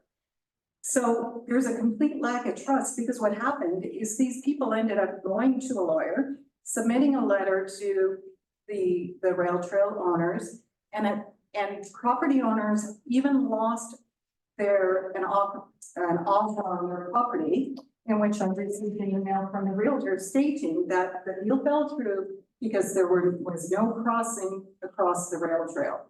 Subsequently, they did get one done, and the property did sell down the road, but they lost that deal. We have 2 properties along the rail trail that are completely landlocked. We go from the highway over the 100 feet onto our property. Without access, our property is worth nothing. So our neighbor down the road has a letter from CP stating that there is an entitlement to a crossing, because ours goes back 130 years ago, to which the RDNO acknowledged in their bylaw that we have rights under the Railway Act. Yet they do send us a letter, and I do believe too that it was a bit sneaky, because of the gentleman who said about applying for one or wanting one. I 100% agree with that statement. The original one said, signed by this date, or we're going to charge you a penalty to do so. And here's your contract to sign. So things are not well. And I also I agree with you as well, that we've all wanted, but what I do agree is that there is lack of correspondence between the municipalities. Like, you guys don't know what's going on in our area. And if the rezoning goes through, again, you lose that. The CSRD and RDNO have not stuck to their commitment to property owners. And it wasn't supposed to cost us a dime, but we've hired a lawyer, my husband and I, because I've spent 2 years researching this and writing countless letters, all unreplied from the CSRD and RDNO. So it comes down to trust as well. And you'll lose that Thank Just delay it.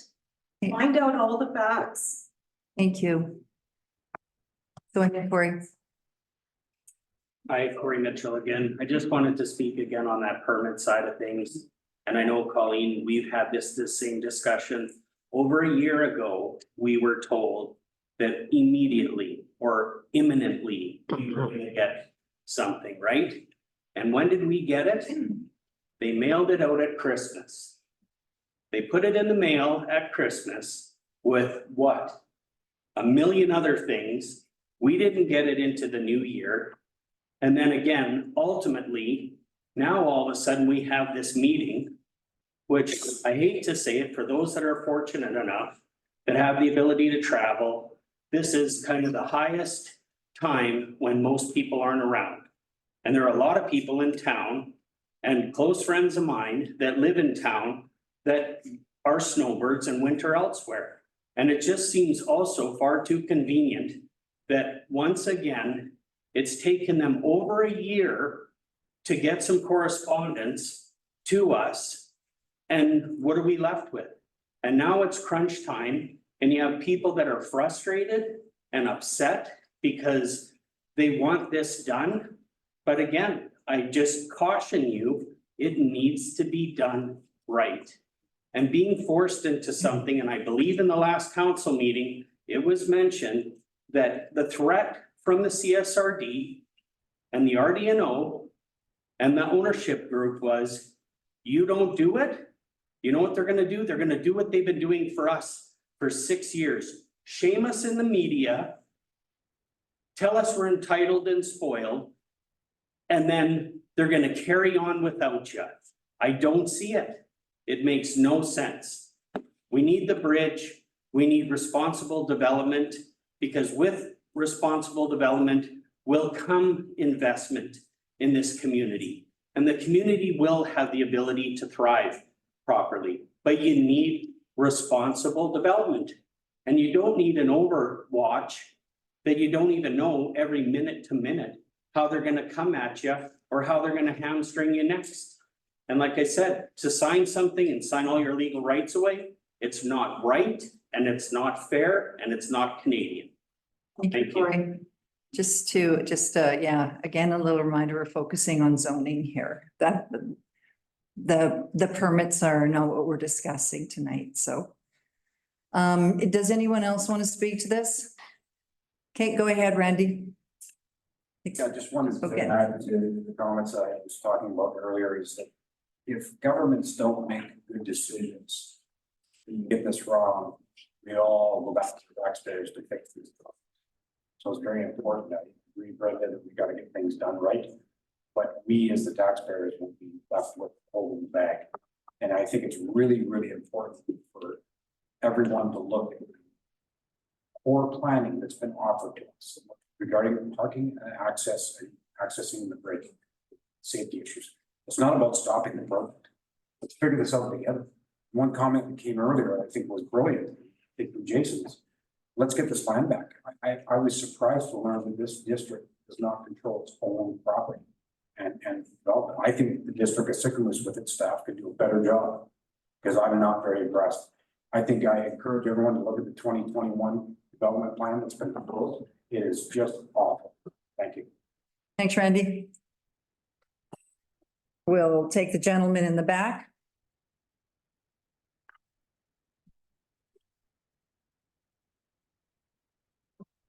Good evening. My name is Tim Braun. I do not reside in the district of Sycamoose, but I do reside farther down the lake on the west side. We access our property going down Old Spelumcheen and then onto Mara West Road. And I wasn't going to speak tonight. I didn't prepare any speaking notes, but as I hear people talk about parking, I am concerned about that as well. But I would like to preface my comments by saying I'm a cyclist. I love cycling. I think this will be an excellent development for the area. I think it can benefit the district.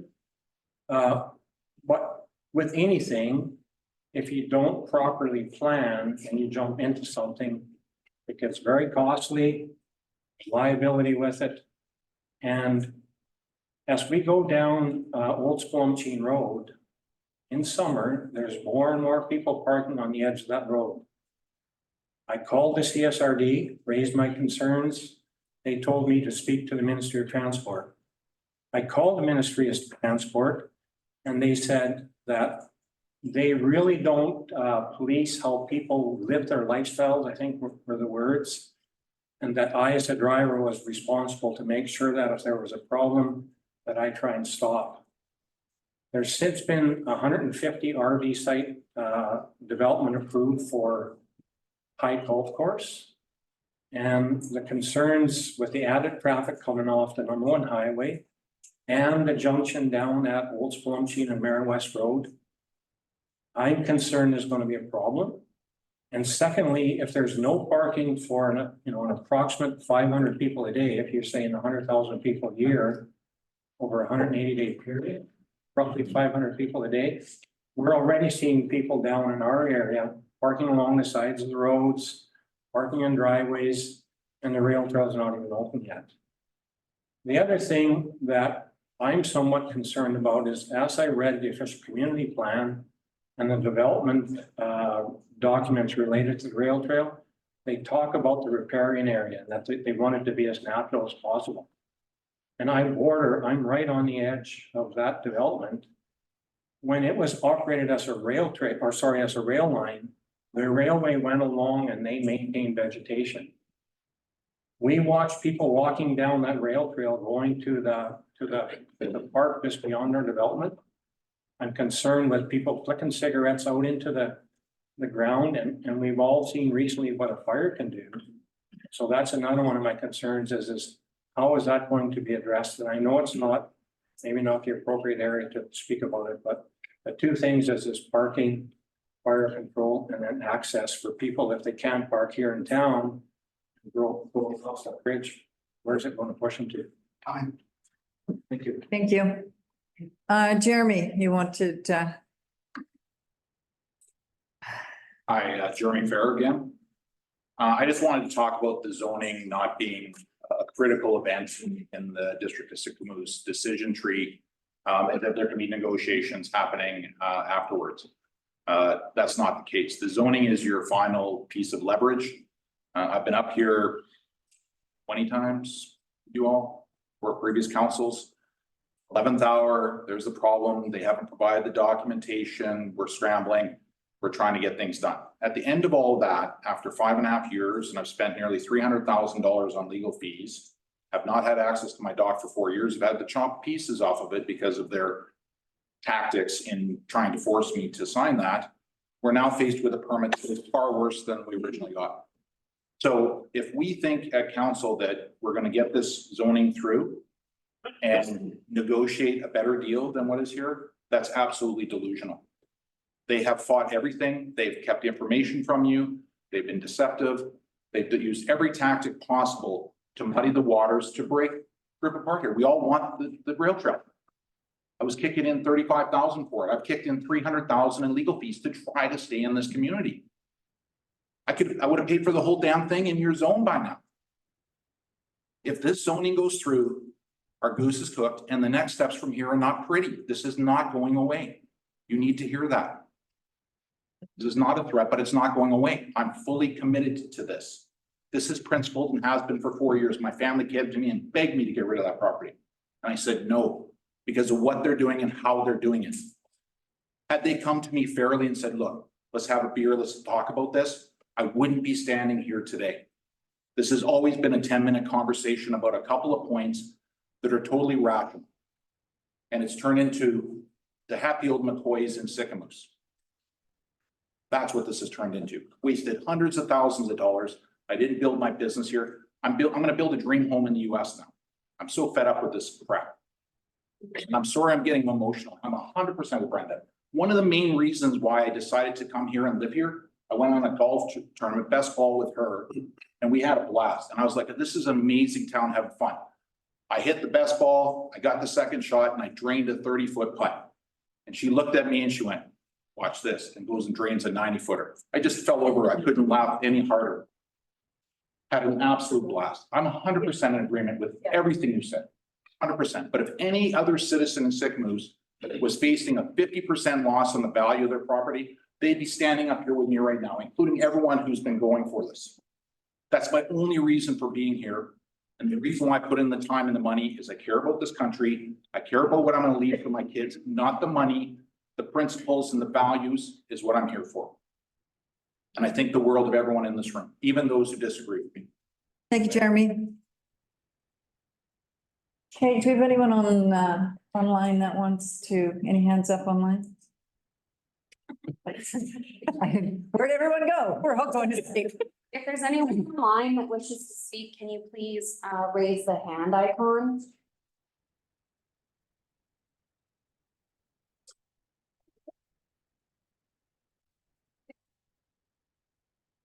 No, There's somebody. sorry. Yep, go ahead, please. Yes, go up, state your name.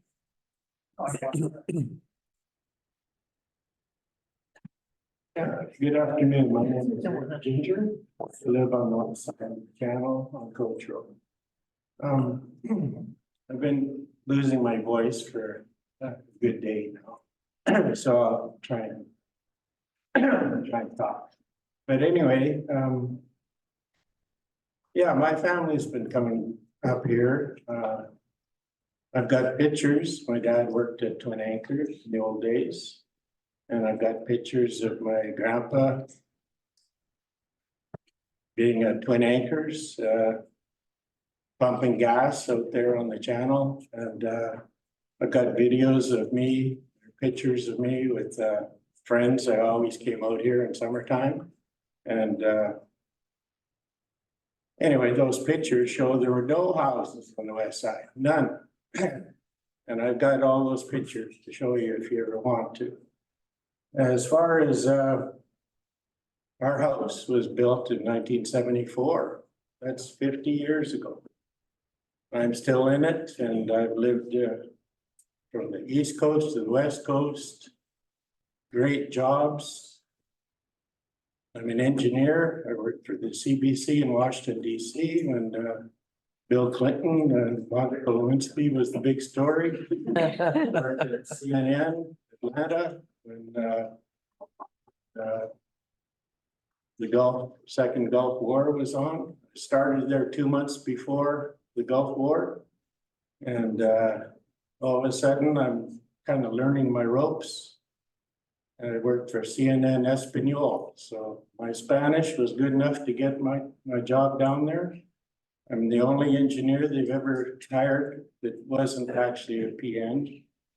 And they held that job for me for 6 months. And then I was working for it for 3 years on an H-2 visa. Anyway, get back to the point. I was gonna round you up any minute.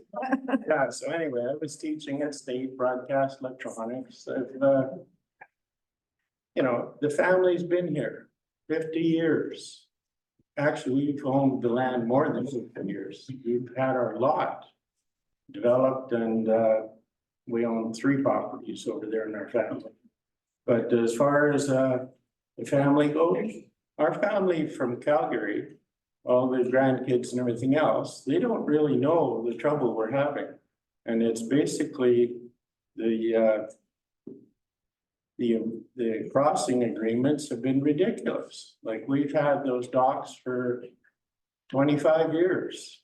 And it's only in this last 6 years that I've been listening to these Zoom calls. I don't say too much. I listen to the Zoom calls, and those CSRD guys are about as crooked as I can imagine, because they don't really listen to the owners. I know all my neighbors. We've spent thousands and thousands of dollars, me personally. Now they want these huge crossing agreements, $1,000 of my pension check, just so I can go across for about, what, 2 or 3 months in the summer where it's nice enough to go out to your dock. And then they want to have this, I've got the walkway landing on their property, on the gravel. It's only on a foot. Now they want to, like Jeremy said, they want to make these he's cut these docks so they're self-supporting. Well, we have piles that are out at about a 20-foot area. There's nowhere else to actually put piles. So there's big rocks. So I mean, I'm not upset. I mean, I am upset about having to spend more money. We've already spent $40,000 on our dock. And they're beautiful. And the sun on those docks in the fall, in the certain times of the day, it's beautiful because they're just shiny and new. Not like the old wooden ones we used to have. We had to spend all that money to take those out. We upgraded, we got the permits, we got the environmental studies done. CSRD comes in and takes over rips up all our agreements and says, now you have to reapply. This is ridiculous. Okay. Thousands of more dollars we're going to have to spend to stay on the channel the way we have had it for 25 years. It's crazy. Thanks, Rick.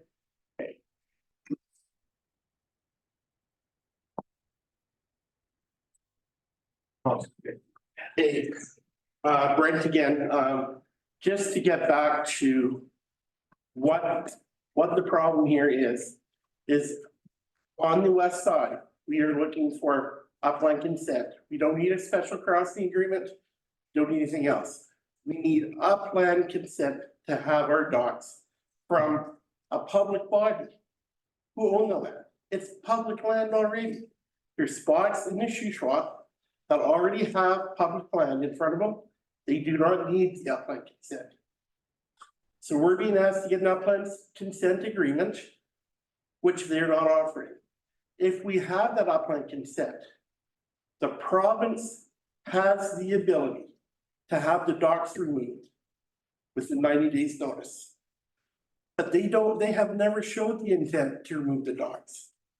That is the intent of the CSRD.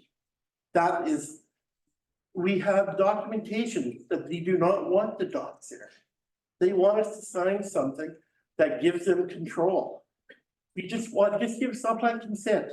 If the province sees a situation that requires it for safety, environmental, whatever the province decides is fair, they can remove our docks. We're just asking for upland consent. Thanks. We've had it before. Injurious effects can happen if this project goes forward. There will be ramifications if they don't give us a proper upland consent agreement. That's what we want.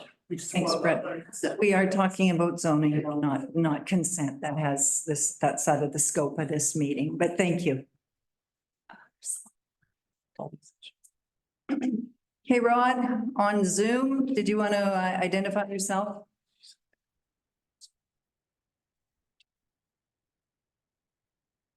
Hello? There we go. I think I am unmuted now. Sorry, you're a bit echoey there. Yeah, I'm a little tech challenged. Anyways, Rod Hymas, 339 Coach Road. I could echo everything that's been said already tonight by the people on the west side and most of the people that spoke. However, we look at it a little bit differently. We purchased our property in 2016. We've added a great deal to it since we purchased it. The rail trail was sold from the rail company to the ownership group in 2018, I believe. And we were presented a number of hurdles that we tried our best to cross. We had many discussions among ourselves and with our own group and trying to figure out how we're going to make this work. Anyways, our little slice of heaven of Sicamous, and quite frankly, we've been coming there since I was 8 years old. We owned property in town from 2001 till 2016. Hardcore Sicamousians. Love the town, love the people, love everything about it. We got a belly full of it over the last 4 years. Got tired of fighting with the ownership group or whatever they want to call themselves now. It's basically the CSRD and the NORD. We received great support from most of the councilors in the town of Sycamoose. We were in the 11th hour, moments away from our provincial tenure being pulled and subsequently our dock being removed and confiscated at our expense in February of 2023. Thank you, Kelly, for all your efforts in allowing that not to happen.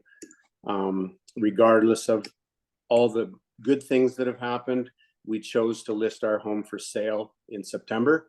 When we purchased that house, it was the furthest thing from our minds. It was a legacy to our families. We never intended to ever leave Sycamoose, but quite frankly, we've had enough of it. I understand this is a zoning meeting, and I think that Sycamoose can very easily do the right thing here. We are not opposed to the trail. We do not want to sell our home, but we've had enough of the crap that has been fed to us by the ownership group. This permit is garbage. I think Sycamoose can do the right thing. I think they can find a path toward ownership on this if they choose to. They have the tools in their toolbox to do it. As I said, we don't want to leave Sycamoose. We've had enough of it. Our house has been for sale since September, fairly priced. We've had a couple of showings.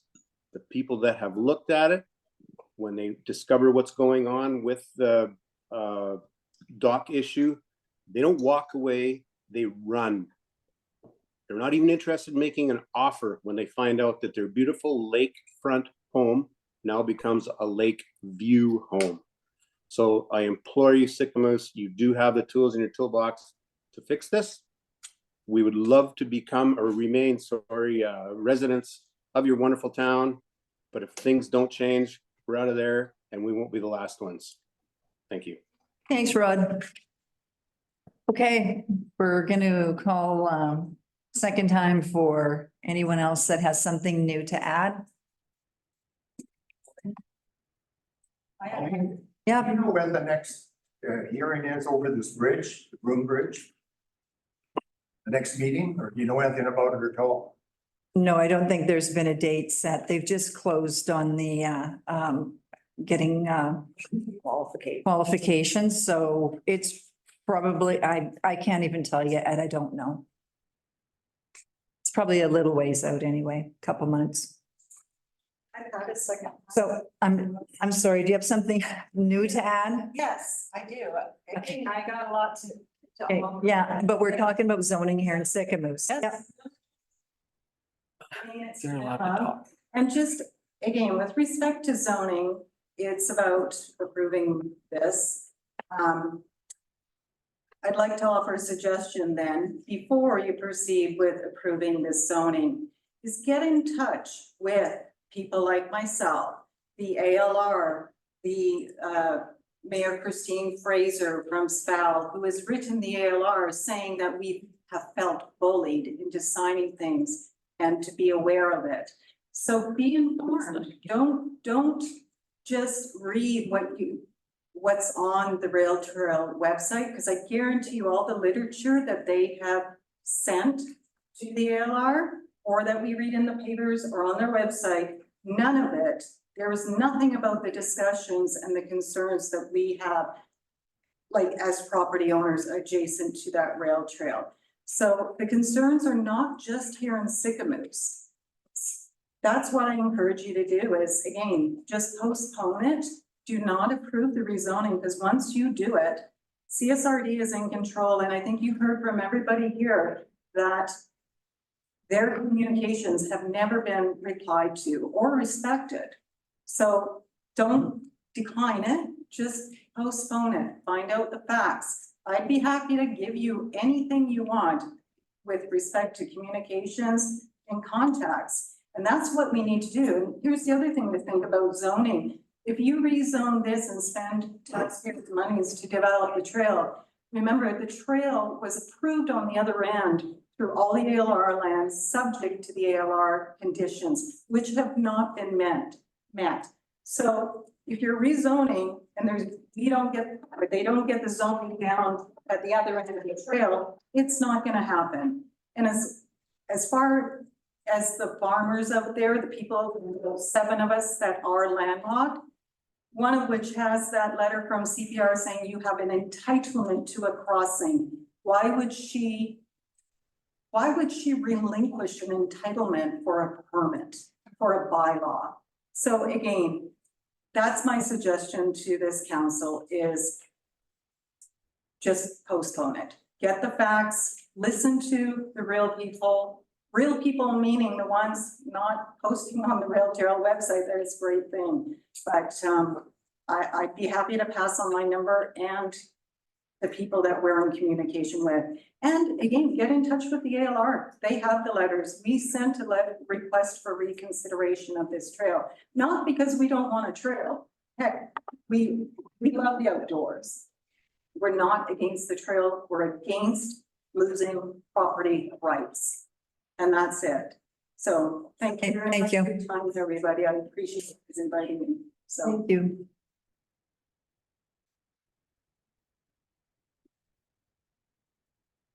Terry Hagan, I live on Coach Road. I got a couple struggles here tonight. One is I was here the last meeting and we sat here and listened to your comment was, well, if you lose your dogs, you can always go to a commercial dogs. And that came up. So I'm requesting that you recuse yourself from the meeting, and I don't think you should have a vote because not only are you an employee of the commercial dock business in this town, but you're also on the CSRD board and you get a vote there. So I'm challenging you commercial at all here. Now we're moving on. I'm in favor of the dock or of the rail trail. Never have I argued against it. My struggle is here, I'm a planner. And what I see here is you guys are no better than the federal government lately. Let's open the checkbook, let's spend the piss out of our money, and then, oh, we'll worry about the rules later, like the truckers. Let's arrest them all, and then we'll figure out how to charge them.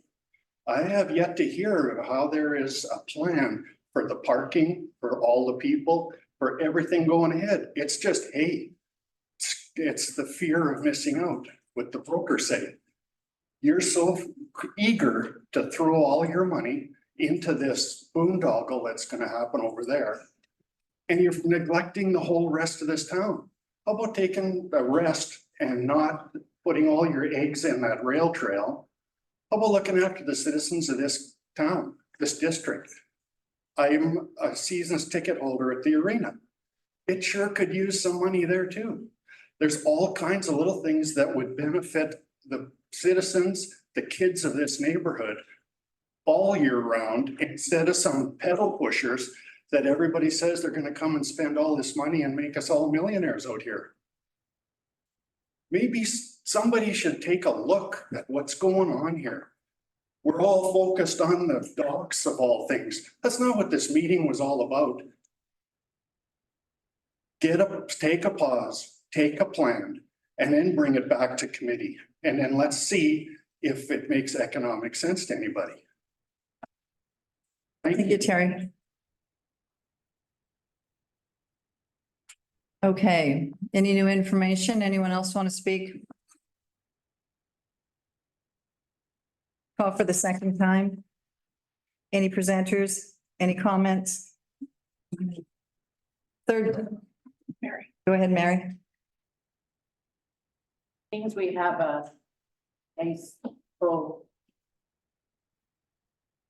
gallery. Thank you. This is a little off track, but it is very, very important to the community. And on Wednesdays, they have meals. Brenda knows about this. For seniors. And lately, there's been a paramedic girl show up. And every Wednesday after the meals, over at the Haven Hall, you can go over and get your vitals done. So I'm just letting everyone know here, spread the word. Thank you so much. Her name is Laura Hobbs. Noble, Laura Noble. And they do your heart rate, oxygen, temperature, blood pressure, and blood glucose. And she had any questions you have, she will answer it. And I just thought maybe after Awesome. tonight, some just might want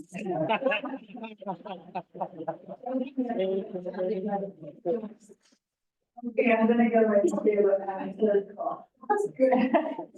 Good one. Call for comments or presenters. Third and final call. Okay, this public hearing is now closed.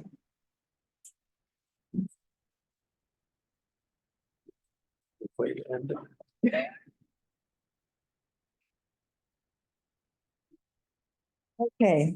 Now, where are we? Where am I now? All right, so we are going into bylaws and policies. Recommendation that the District of Sycamore zoning amendment bylaw number 1054/2024 be given third reading this 14th day of February 2024. Gord, I'm going to ask you to chair again, and I'm going to recuse myself.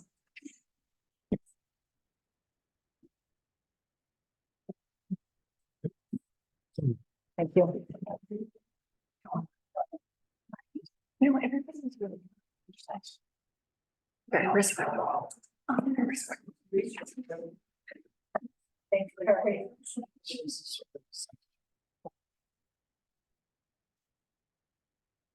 Okay, I'll read that recommendation one more time, that the District of Sycamore zoning amendment bylaw number 1054/2024 be given third reading for the 14th day of February 2024. Nicole, do you want to read this all again, or just, I mean, everybody's gone through it a couple times? Yeah, I don't, Good? yeah, I don't think I'm present tonight for that. You got anything to add? You're good? Okay. All right, can I have a mover? Ian, seconder Pam, any discussion?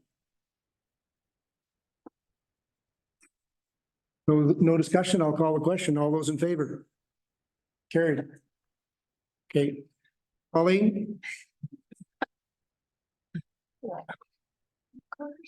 It's quick. That was quick.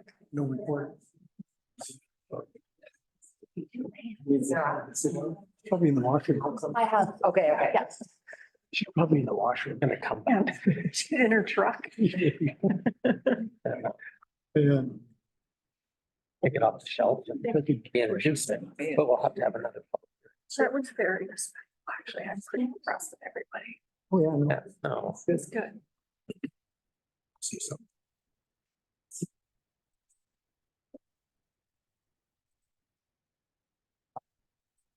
Yes. I have this card from Mary in case anyone wants to get it from me later. Okay, next, recommendation, that the District of Sycamore zoning amendment bylaw number 1048/2024 be given third reading this 14th day of February 2024. Can I get a mover? Councillor Bushel, Councillor Evans. Nicole, Yeah, through the chair, I wasn't going to present again. I could, but. Good. I should sit. okay. Council, any concerns, questions?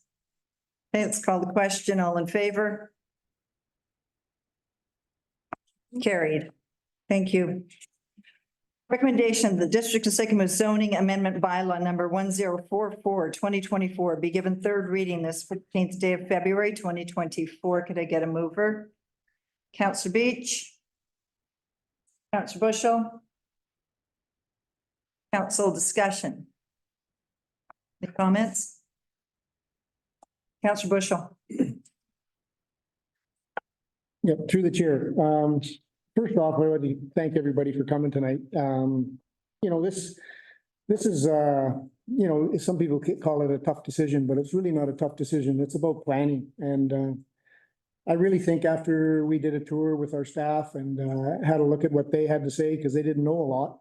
And we found out a lot where the rail trail is going to start at 0.5 and find out that there's no access, there's no parking, and then just the safety concern across the bridge.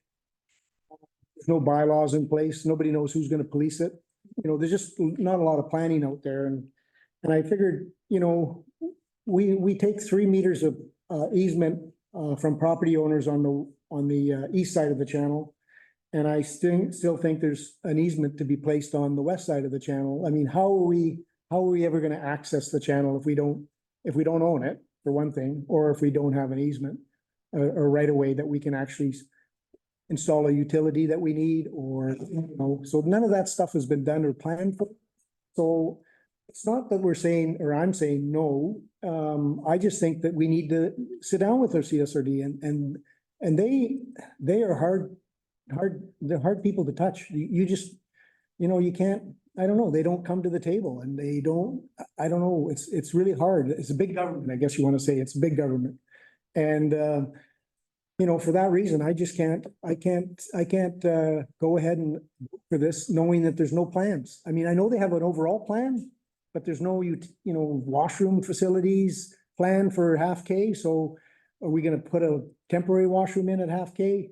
And people can't get to it, and then they're gonna install a sewer, like an outhouse at 0 kilometers when the bridge is done? And is there even gonna be an easement in there for sewer for that, so there's just no planning done.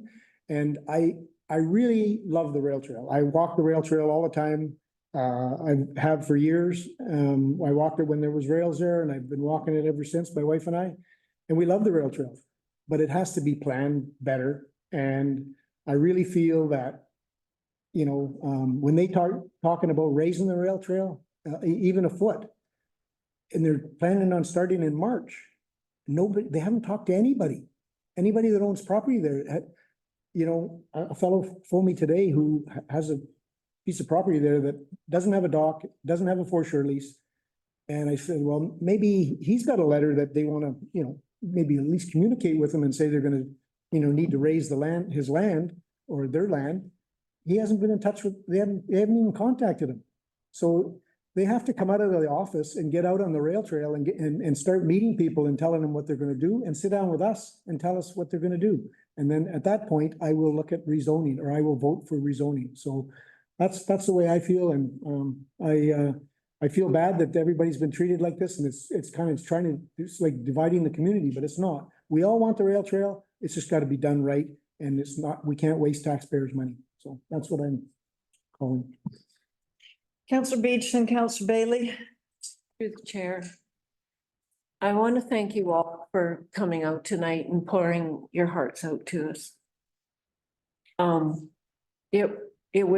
It's been really interesting for me because I'm new and learning a lot about this kind of thing. I heard stuff from you tonight that none of us really knew on council. It was really great, Jeanette, you came from Armstrong to share, Armstrong's experience, because now we know how deep this is and how far it runs. We all want the rail trail. Obviously, it is a huge asset to everybody. If it doesn't come into Sicamous, if we can't have access from downtown Sicamous, it's not going to be an economic driver for us. Get that so that you understand people have to come in to access. So we've got some stuff to work out. My feeling from the beginning has been that we don't have enough information and we're just not ready. Nobody thought that the Brunn Bridge wouldn't be rebuilt by now, and it isn't. It's going to be very disruptive and difficult for a while. There's too many questions, and you all said the same things that I was thinking and wondering, am I not getting the point of this? So thank you, because now I know I can trust my gut on some of these things. And you just expressed what I have been thinking all along. So I just want to thank you for coming here and verifying what I was feeling too, and all the questions that I had. So we will do our best. We will do our best to figure this out for the best for all of you and all of us. Thank you. Councillor Bailey. Boy, I have to follow that. Thanks, Pam. Yeah, I won't be supporting this rezoning. I said last time a lot of stuff how I felt about this, and I'm a business owner. I have, well, I don't know, about 30 employees currently this time. In the summertime, it goes up to about 60. I've bought one restaurant, I built another restaurant in this town. I invest a lot. I deeply care about it. I ran for council. Some days I question that. You know, it's everybody here tonight, there's a love of this town that you can feel in this room, regardless of what side you took. And to me, that was what the spirit of the rail trail should have been and can still be, that it brings the town together. But it's not bringing the town together right now. It's dividing the town. There are residents here with very legitimate concerns about their largest assets, probably some of your nest eggs, probably, you know, maybe your entire net worth and what that's going to mean. I view these crossing agreements as government run amok. I don't think they're needed.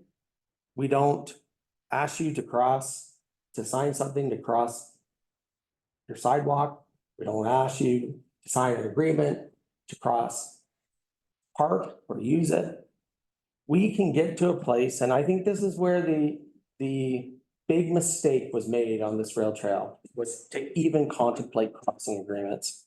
Government has a number of different ways how we regulate the use of public land at all times. And this is what this is. This is your tax dollars. It's not government money. I mean, we always like to say it's government money. Well, no, it's your money that bought this. So we need to make sure this works, and it's not. And I want to just touch on something.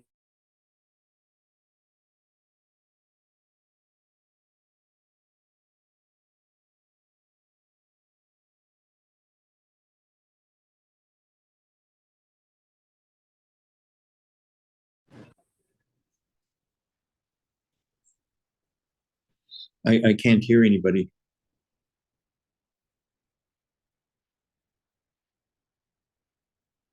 Disgrace. It is dangerous.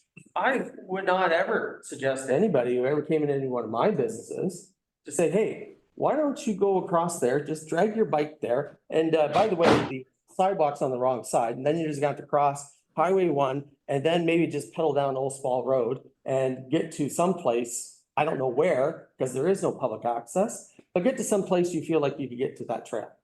Because that's exactly what will have to happen. At 0.05, there's no public access, none. You go down the entire stretch, there's no public access. There's maybe some plans on somewhere to put a parking lot.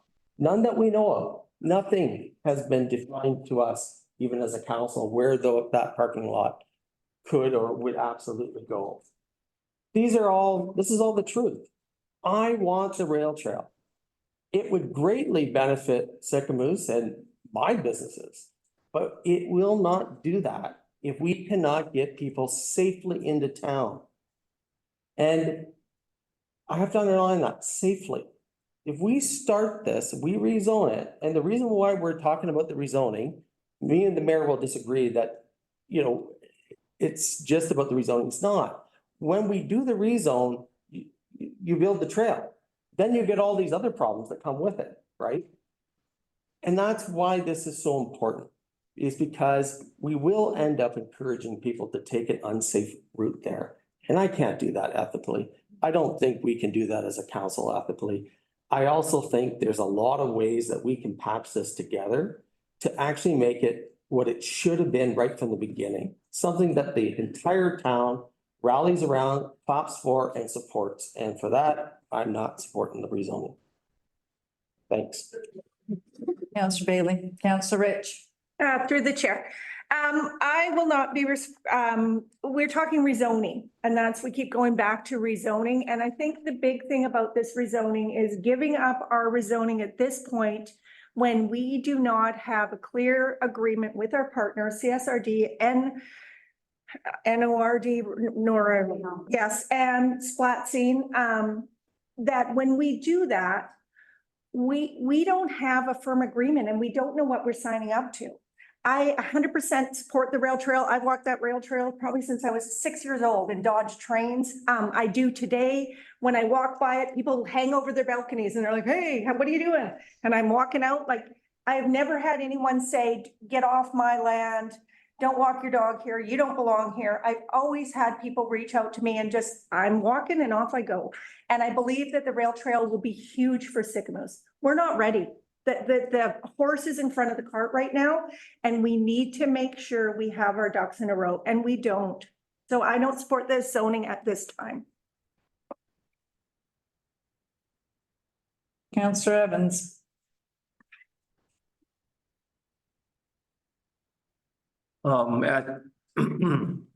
I think to get a big, first of all, thanks everybody for all your heartfelt comments, and you did so well. I am going to vote for this because I think that we have to put the truck in first gear to get things going. I believe that this is something that we can fix as we go, because I have great faith in our staff. And in the process, this isn't the permits. And I just think that I want to get the truck moving. So first gear at least is moving the truck forward a little bit. And I think it's gonna be a while before we get into second gear, but that's basically the analogy I would use tonight. Thank you. Thanks, Bob. Councillor McCabe. Yes, good evening. Thank you. And thank you for all the people that took time out to come and voice their pros and cons and concerns and support. I'm voting for this because it is simply a rezoning. Yes, I have concerns about access. Yes, I have concerns about parking, but I don't want to be negative about it. And that's up to the regional district and the owners of the rail trail to address. And I have faith in them that they will do that before it's open to the public. Will the trail be totally accessible? Probably not until there's a pedestrian bridge across the end of Main Street, or at least a new Broom Bridge with the sidewalk on the proper side and a trail connecting, a pathway connecting off the bridge to the trail. But that doesn't stop rezoning. This is just simply rezoning.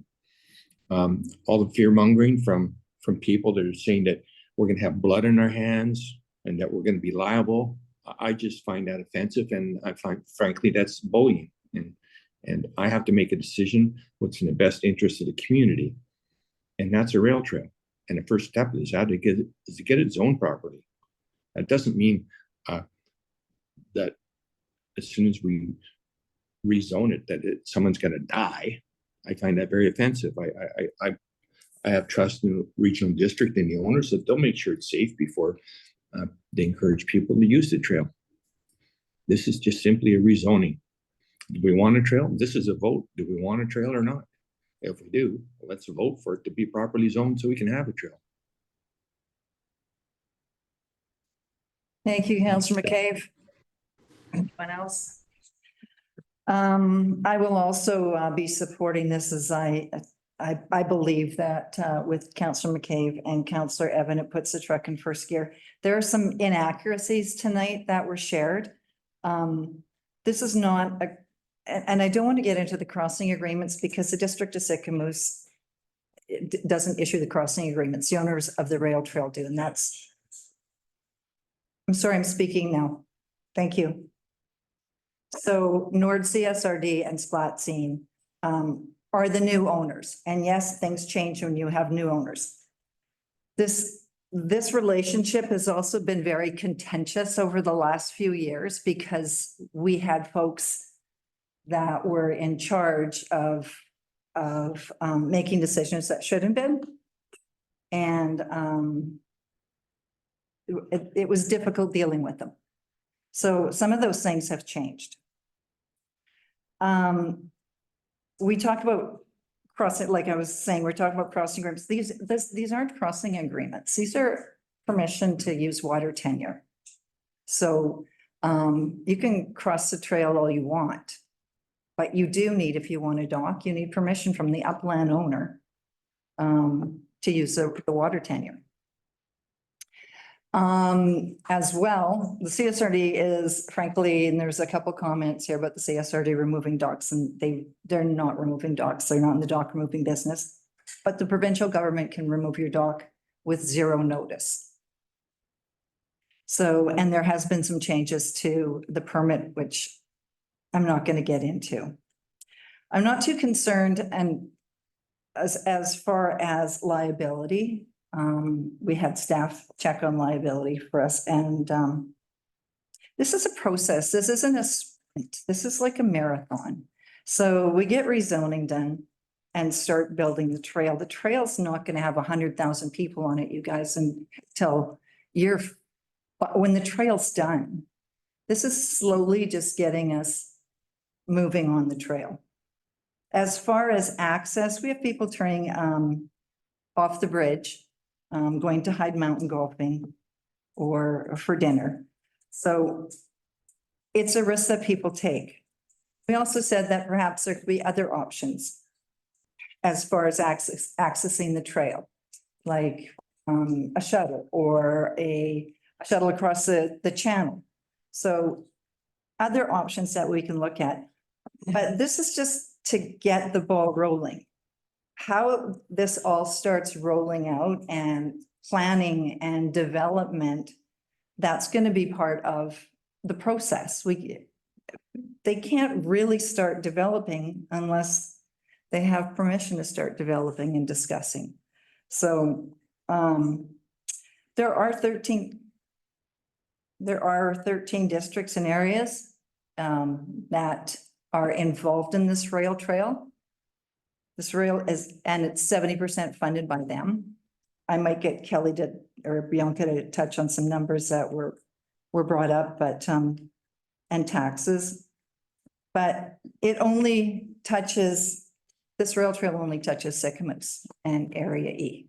So the other regional partners are paying into this, and it doesn't touch them. But it is, because it is a regional initiative, they do pay, that they have to pay into it. So I think it's I agree, it's an economic driver, and will add business and tourism to our community. I believe that the shoulder seasons will be stronger. I think I agree. I think that there's a lot of work to do. But, and starting at 0.5, we have to remember that the bridge is also going to have construction there. So you can't start at 0. There has to be space for construction, as well as it's a sensitive area for splatsing as well. So we have to respect that. Bianca, do you have, as far as tax or cap on expenses, anything that you guys want to add from finance? Not right now. The projected 2024 budget would cost the average property tax owner about $41 per year. Right now, the maximum amount for the bylaw could go just above $100 per year if we were to max out what's currently in the bylaw. Yeah, and we just have a breakdown of the areas. So RDNO's breakdown is based on assessed value. So that's how they broke it down. Whereas the CSRD broke it down, taking into consideration sizes of municipalities, but also who touches the trail. So District of Sycamoose and Area E are the only ones that actually touch the trail. So they come up with about 45%, and the remaining 55 are from areas that are not actually touching the trail at all. So numbers there. Okay, thank you. And some of you mentioned tonight too that the DOS should own their section, but because it is a regional initiative, that would mean that the Enderby would be owning their section, and Grinrod would be owning their section, and so on and so forth. And because it is regional and they want continuity, I think that I don't think we'll ever own the trail. The DOS will ever own the trail. So I'm, that's just another factor that would be, to take in. But I do believe that, this is going to take some while, like a while to get into motion. I believe it's a marathon, not a sprint. So, for those reasons, I think that, I will be voting in favor of just moving this forward. Okay. So, Sarah? Sorry, just a comment from staff. Is there desire from council to, no, I'm just gonna wait. I'll let you guys have your discussion. Yeah. Never mind. I think that, I think discussion's over. Does anyone have anything else to say? Malcolm, you good? Just in consideration that this bylaw doesn't only consider the rail trail zoning, there's other zones that are proposed to change, and in consideration of those properties, I'm just wondering if there's any other directions besides just voting on this bylaw at this time. I just said. Councillor Bailey. Yeah, this was always the problem with the way this was kind of entangled. But we could bring those items back fairly quickly, I would hope. It doesn't have to go to planning and development, and we could probably deal with those next time, but I don't want to get into, personally, I don't want to get into amending this as we go along. I think it's just better that it comes back at 44A or whatever we want to call it, without the rail trail in it, and we can just pass that. I think it'll be pretty easy. So I'd like to for that route. Let's move forward. Okay, all those in favor? Well, oh, sorry. Well, I was just wondering what Sarah thinks about how easy that would be. Does that? Yeah, is that fairly? Yeah, so if the bylaw is defeated at third reading, it kills the bylaw. Not kill me, that's not right, and it defeats it. And then staff will come forward with new bylaws, and staff will just make sure that the rail trail zoning is separate from these other rezoning proposals. Okay. Okay.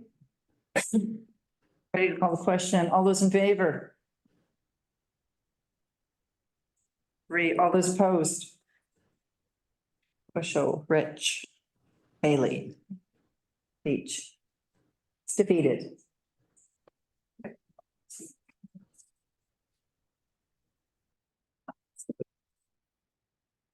Good, where are we here?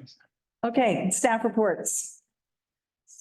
Agreement for the development of rental housing. Recommendation that council authorize the mayor and corporate officer to enter into an agreement for the development of rental housing with WCPG Construction Limited, subject to public notice as required by section 26 of the community charter, substantially in the same form as presented this 14th day of February, 2024. Mover? Quick, Colleen, can we just wait a sec, just because I'm having a hard time hearing you? Could I just have a seconder? Thank you, Councilor Rich. Now it's my turn and everybody's leaving. Don't take it personally. Don't take it personally. I'm here. Yeah. Should I just hold off or should? I would appreciate it. I'm having a hard time hearing, so. Okay, yeah. Just wait a second.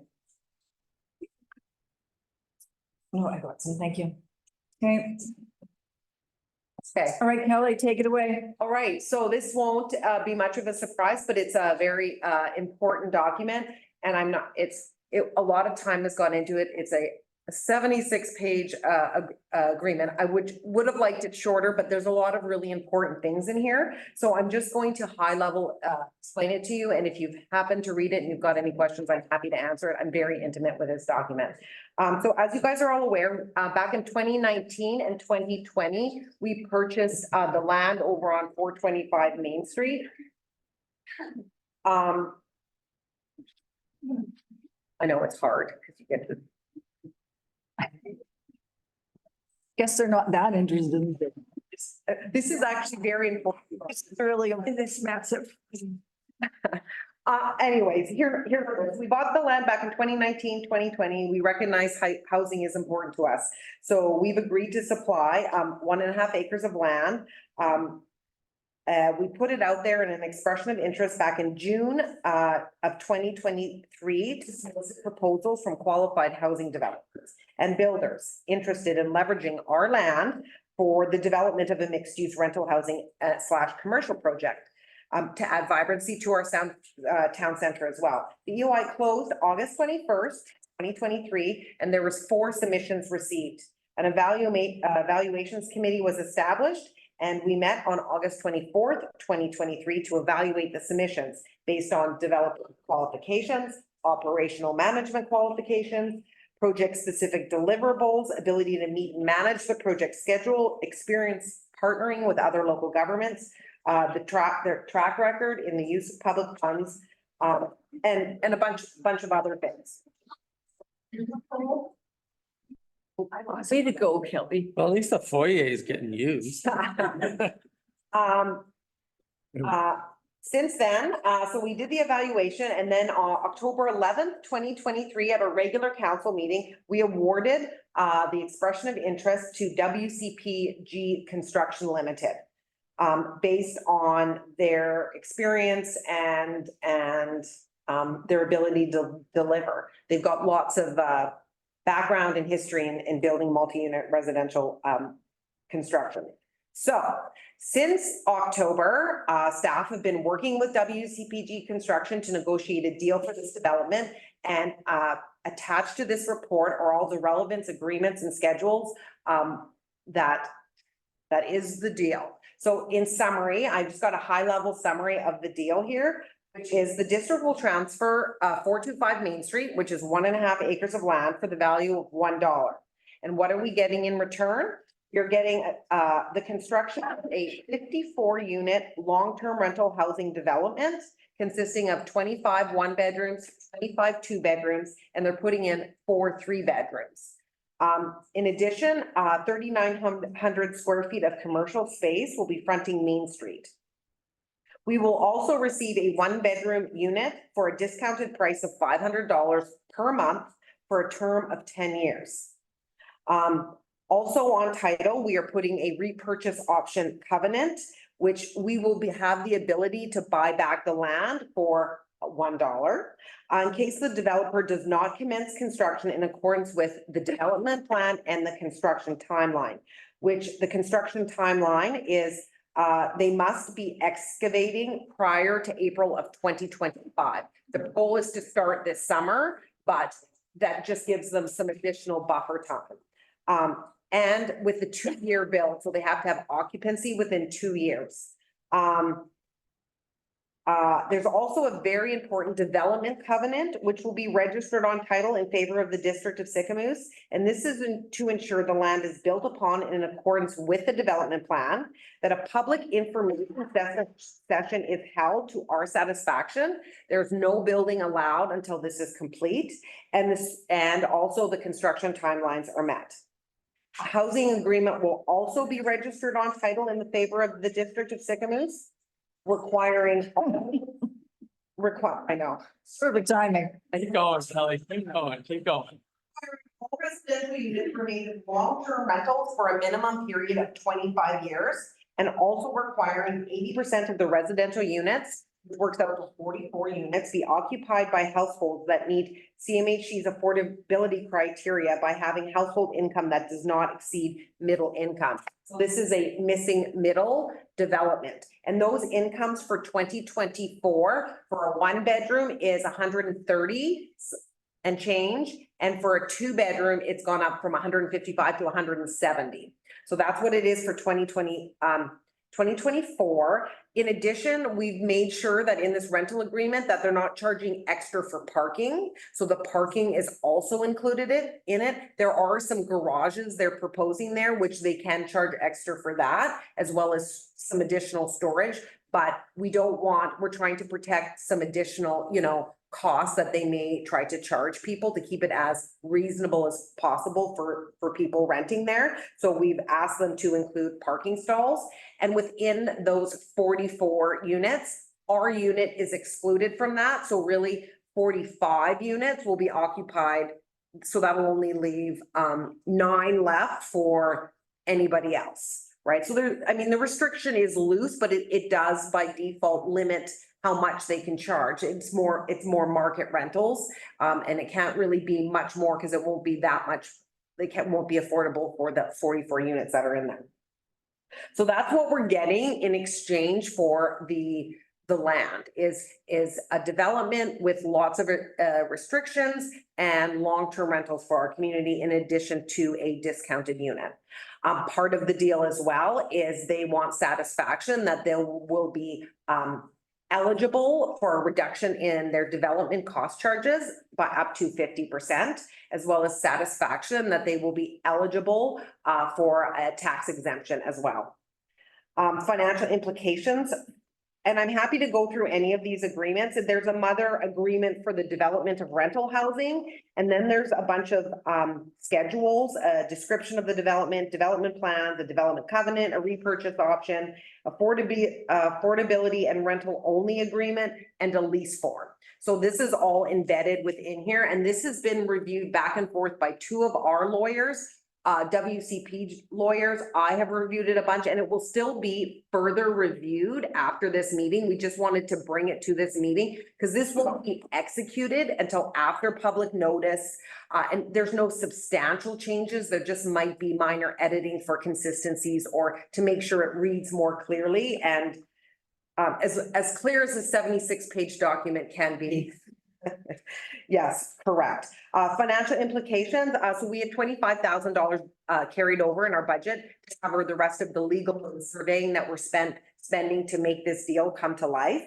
Other financial implications, as we're waiving certain fees and municipal taxes, that will be a potential loss of tax revenue, which is considered in completing our 5-year plan. However, we are gaining an offset on some of our other tax that we are able to get from them, as well as all the sewer and the water, like all those fees will still be there as well, which we will be collecting.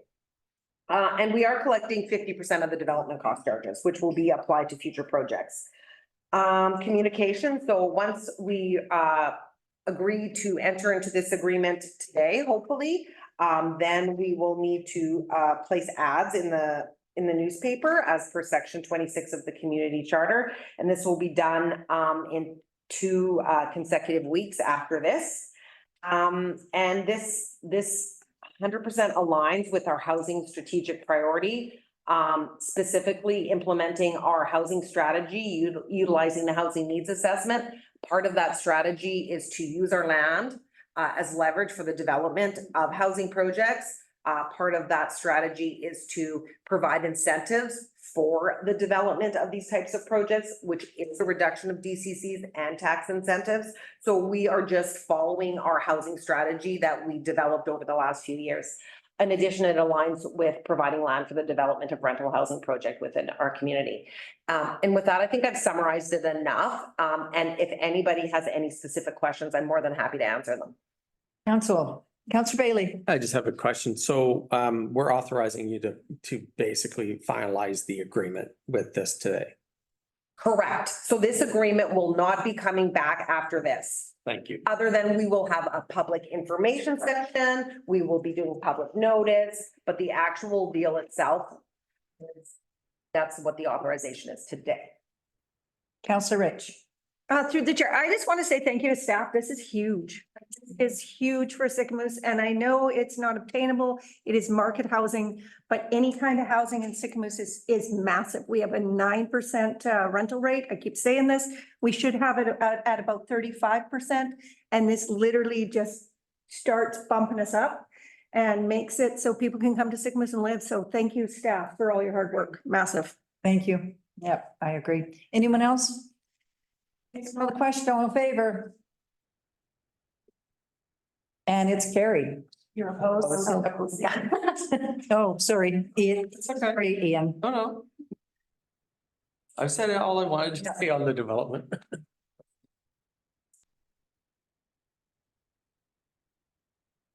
Okay, aquatic therapy, Shuswap Healing Center. Recommendation that staff be directed to create a business case for the potential purchase, installation, and management of a 15 by 15 foot aquafit and therapy pool for the Shuswap Healing Center.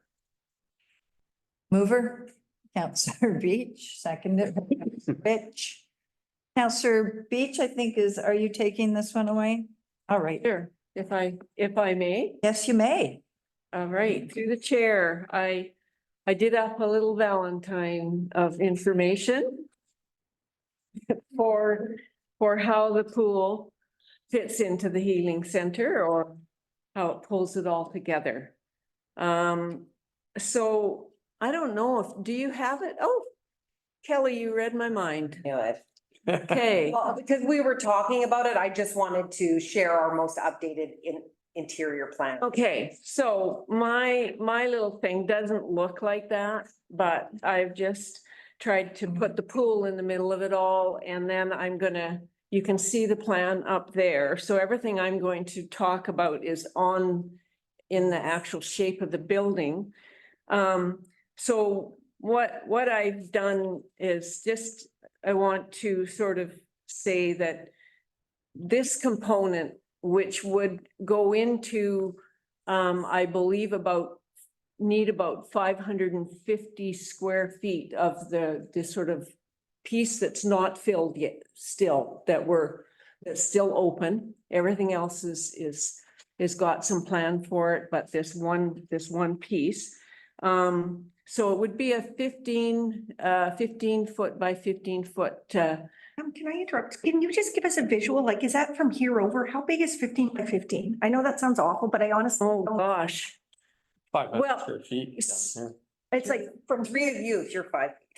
Well, Well, you'd need, if you go where Bob is and back to me and then over there, it's about 500 square feet. so that would be, okay. yeah, but I can't visualize it. From around it, right? So you need about 550 square feet for storage of equipment and room around it. You have to clear it by 6 feet all the way around. Okay, thank you. Sorry to interrupt, but I just. No, that's okay. That's okay. Yeah, so 15 by 15 with 2 lanes of moving water is what we're kind of thinking. And equipment in it, like treadmill for walking, one that elevates so that you could run uphill, an aqua bike, some different equipments to be added to that aquatic center. And warmer than your swimming pool water. So the average temperature of a pool like this is about 94 degrees. It's a very comfortable warmth. So just so that people understand, it is about the size that we can accommodate in Sickmoose or even ever hope to afford. When we've got swimming pools that people have to drive to on either side of us. Karen and I have looked and we have not been able to find for sure anything closer than the Fraser Valley in an aquatic center that has similar pools, although there might be one in Vernon, but there certainly isn't anything within, Sickmoose and Salmon Arm and Revelstoke that would match what this does. So what you have is a 15 foot by 15 foot aquatic pool that can be controlled temperature. You can put your moving lanes on or off, so you can have people swimming in the 2 moving lanes. You can have people riding bikes, aqua bikes in the moving water. You can have people running and walking on treadmills. A few different things. And why this is important is that pain management and chronic disease management takes up a huge percentage of what clinics see in general. And we have an older population, and these are things that are difficult to treat other than giving them pain relief. And pain relief often leads to addiction, to the substance, to the medication that they're getting to relieve pain. So what the pool does is it's warm enough that when they get into it, it the tension in their muscles. They have tension in their muscles because they're in pain. That's just very natural. We get tense to protect from the pain. What it does is it relaxes the muscle in the pool, and then the therapist can actually gain range, they can gain muscle strength, they can work with them. And these people are actually comfortable in the warmer water and more relaxed. And so therapy you can break pain cycles by training people in pools like this. You can prevent the chronic pain cycle from starting by having a pool available and starting treatment in that setting. So that's huge. I just know from, my past career, that pain management is a huge, huge issue. And in most cases, a pain management group will not have a pool. They will have a psychologist to help you with your mental health, because you are usually depressed if you're dealing with chronic pain all the time. You're also depressed. And you will have a doctor who will inject you with a pain medication. The addition of the pool is described as replacing the opioid. Now, I can't think of anything better than that for someone who has to live with pain all the time. So it's used for prevention, aquatic fitness. You can use it like Wibb's Gym, only you're in the water. Rehabilitation after surgeries and injury. For just fitness, groups could go in, and a group of people could go in and have a fitness hour and work out and just switch around on the modalities, the equipment in there. Pain management and mental health, the buoyancy, the warmth, it lifts people's mood.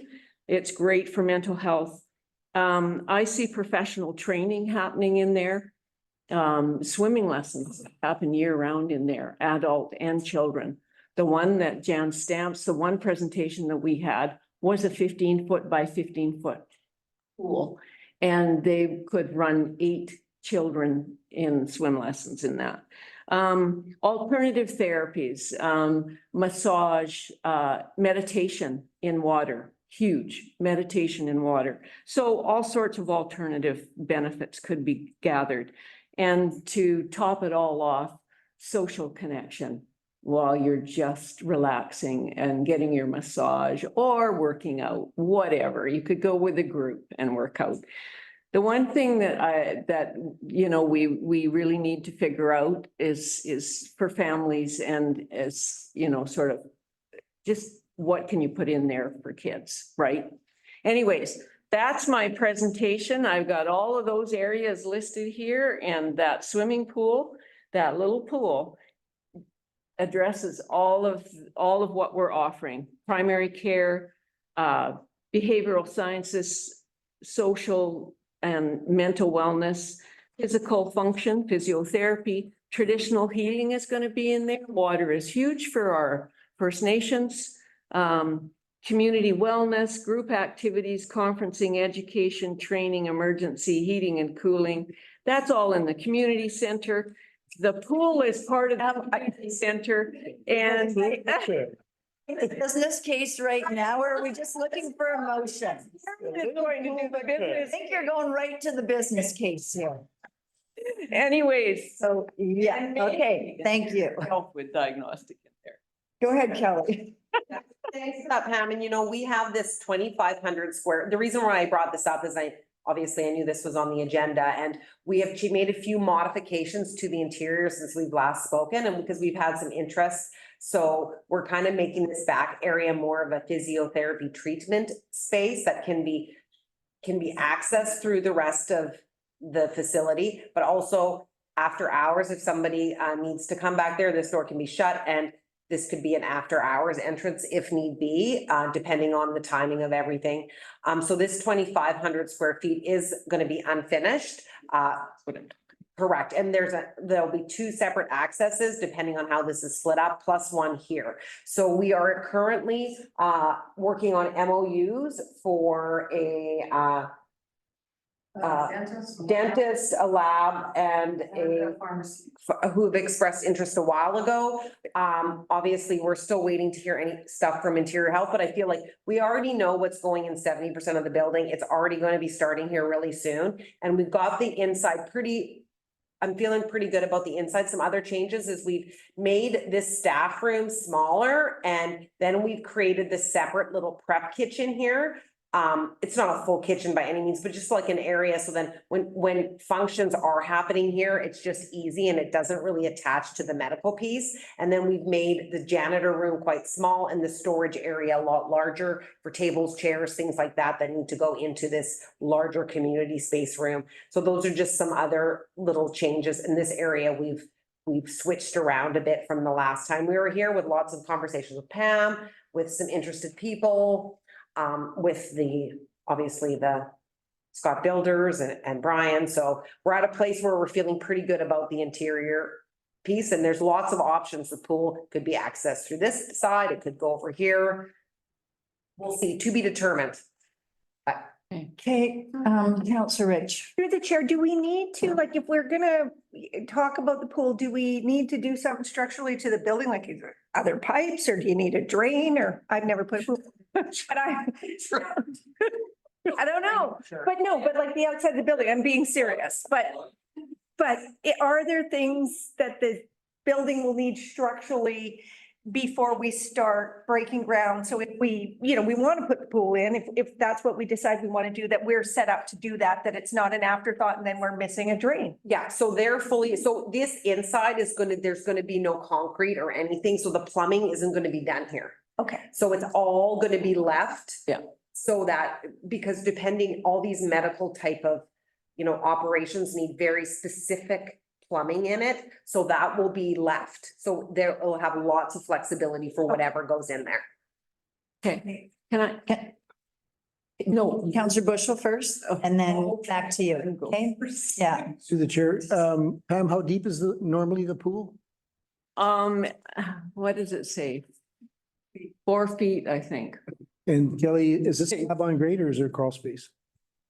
I don't know off the top. Sorry, Gordon, what? Slab on grade is this solid concrete, like a Right. flat, and there's nothing underneath, it's just rebar? Oh, Or yeah, like, crawl space is, you got 4 feet. yeah. So then you can have pipes and everything? So there's different ways with these pools. But I don't think we have the ability to sink it at all, right? Because we're raising the site.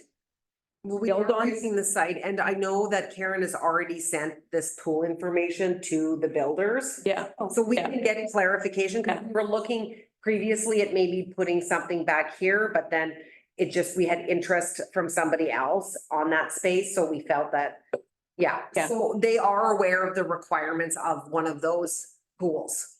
Yeah, Yes. that's what I'm trying to clarify, is that we have to raise to build, right? We have to build up the ground.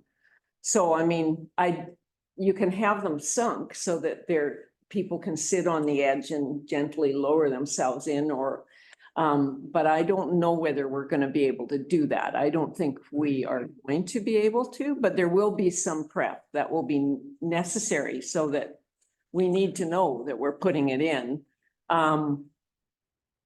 But if we're gonna do not a concrete floor in there, then I guess we can leave the plumbing and just put a pad underneath, if that's what happens. So what I want tonight is I want commitment to look at this seriously. I don't wanna find that an MOU came along and bumped the pool right out of the building. I want us to commit to look into a business case of this pool. It is a huge asset that you won't find in any other healing center like ours.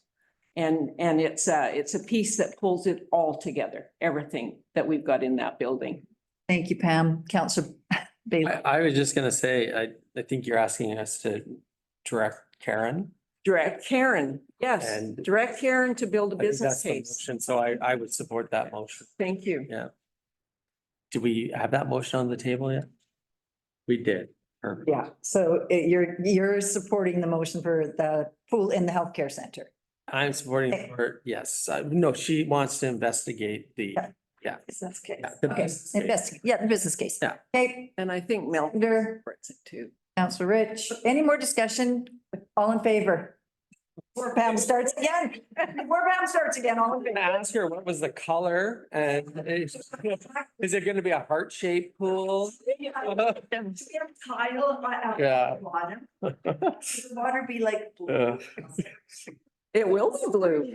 I know. Okay, so, committee reports and resolutions. There's some correspondence here. Does anyone have, want to speak to any correspondence? Oh, Sarah? Through the chair, just the first two matters of correspondence are for action. Or they're requesting an action. So the first one is from the Shuswap Trail Alliance. So they're requesting a letter of support from the district of Sicamous. Just in relation to the Sicamous Trail Alliance's application, this is what Daryl spoke to earlier today at Committee of the Whole. The Pacific Can Tourism Growth Program on behalf of the Owlhead Mountain Bike Park. And it's also associated with the Secwepemc Sign Project. So they're just looking for a letter from council, and there was a draft letter there, and we just need to note that there's funds budgeted, which there are, for the Owlhead Bike Project. So it's for council to consider sending the letter. Need a motion? I have. Motion ready. That council send a letter of support for the Shuswap Trail Alliance's application to the Pacific Can Tourism Growth Program on behalf of the Owlhead Mountain Bike Park and associated Secwepemc Sign Project. Mover. Councillor Bushel, Councillor Evans. Any discussion? All in favor? Carried. Okay, what else? Okay, the next one is from the Regional District of Nanaimo. So this is regarding the legislative reform initiative. So it's related to the Local Government Act and the lack of powers for regional districts. So what is being asked is a comprehensive modernization of the Local Government Act, just to provide tools of authority to meet expanding responsibilities. They say that in comparison to municipalities that they lack those tools. So additional powers, and they're just looking for a letter of support from local governments across the province. So they're just following up with UBCM on the possibility of requesting that the UBCM executive form a working group on this topic, on legislative reform. So the support letter would be for the working group to be established. Fair enough. Not sure how I'm feeling about this tonight. That's too much. I would say, would the regional district want to support, like, have they support this? Our regional district, Columbia Shuswap, if they support it and they want. We haven't received correspondence We from the don't think- CSRD. I don't even, yeah, this is. It's being spearheaded by the Regional District of Nanaimo, and so it says that the Regional District of Nanaimo, Alberni, I don't know that regional district, Fraser Valley Regional District, and Don Lidstone hosted an interactive discussion-based panel session on the legislative reform initiative. I guess there was a workshop at UBCM last year about it. And so they're just saying, hey, UBCM executive, we want you to form a working group on this so that there can be a comprehensive review of the Local Government Act. Councillor Rich. Through the chair, again, we talk about over stretching our staff, and we're all kind of looking a little dumbfounded here, not sure what's going on. And I just think this is maybe one we need to pass up on, and our staff's got a lot going on, and not saying it's right or wrong, just saying it's just more work for our folks, in my opinion. Yeah, I think it would be our local regional district that would want to support it. Like, if they want to support it, they should, you know, we could give them a support letter if they support it, but if they might not even support it. It hasn't crossed the table, and I, haven't checked correspondence for tomorrow, so. Councillor Beach. No, I was. Councillor Bailey. I was gonna say, let's save Sarah writing a letter. Yeah. Okay, all right, no. Okay, Anyone else want to speak to this? Oh, There's something? yeah. First one, do we have blue on our roundabout? Yeah. Okay. So February 22nd, lighting up in the color blue to support the Girl Guides of Canada in British Columbia. Let's go. Yes. Can we do that? Yep, Daryl will, Daryl's got that's already on Daryl's plate. Scheduled. Oh, you got it, Daryl? You bet. It's lighting schedule. Okay, hold on there. Lighting schedule. Yeah, we can put my hand up. No one's looking up. You can go ahead and speak to it. Okay, yeah, through the chair. It would just be great to get, I know that Madam Mayor was gonna get a certificate together and take that out. I'm not sure if you can make it that day, but if many of us can make it out to this. It's really important. Ally's gonna be 100 and she has been a pioneer in this community. So I'd love to see everybody out there to support this. It's a good one. Are we talking the 11th? Like, are we talking the Sunday here? Sorry, I don't have it. Sunday, March 10th. Okay, because I also I received a email from Fred to be at lunch on Wednesday. But we also have council that day. The following Wednesday, they're having a birthday celebration. So Probably at this, so this is her family, so it's probably, because she goes to the lunch. yes, so I would suspect that it would be better for me to show up early at the lunch, which I told Fred that I would. Then this is her family birthday party. This is the one they want the certificate for. So Oh, they want the mayor to come and present. and I'll do both. Yeah, and we, through the chair, we have a certificate ready. Go. And can we get her some? Please. Counselor Beach. Are we moving on? Yep. Forest Enhancement Society of BC. What a novel idea. We have these hard copies. Is that the one you're talking about? Forest Enhancement Society of BC. The entire tree. Carol, you and I have had that conversation, Good one. right? Where they It's the whole tree. do all sorts of things, but they don't burn it in slash piles. And we talked about that. So I'm quite interested in this piece of how to, you know, use every fiber and protect your environment. Okay, I'd like good. to work with Daryl on that one. I like it. Okay, thank you. Okay, anything else? Okay, that's great. Okay, I mean, that was my outside voice, wasn't it? What? Anything else? No, that's great. We're good. And so you guys can, you know, figure out if you want to attend or not and let Sarah know. And we've got public input. So anyone have anything to say online or in the gallery? I do. Counselor does. Just want to say that the Eagles start playoffs on Friday. Saturday is their first game against the Grizzlies from Revelstoke. And I think the game starts Saturday again. They've been doing great, and it would be great to see as many community members and our counselors and mayor out there for these games. Go Eagles, go. Eagles. I thought we were looking after, were you not organizing some sort of bar thing? They, you know, what are you doing Saturday night? You need bartenders. Ask you if you need. I can't. Okay, I don't have- we're gonna have many days coming. But you can sell 50-50. You don't have to have serving it right. So get in contact with me. I will hook you up because I will see, let me Was they- check my schedule. I will be in the bar on Saturday night serving. Yeah. Oh, I may be in the bar Saturday night, not serving. Okay. Sitting there with you. I love it. Okay, anyone's hand up? All right, recommendation that the regular council meeting for February 14th, 2024 be adjourned, the time being 8:02. Mover, Councillor Evans, Councillor Bushel, all in favor. Thank you very much. Happy Valentine's Day, everyone. Yo, Malcolm. Wow.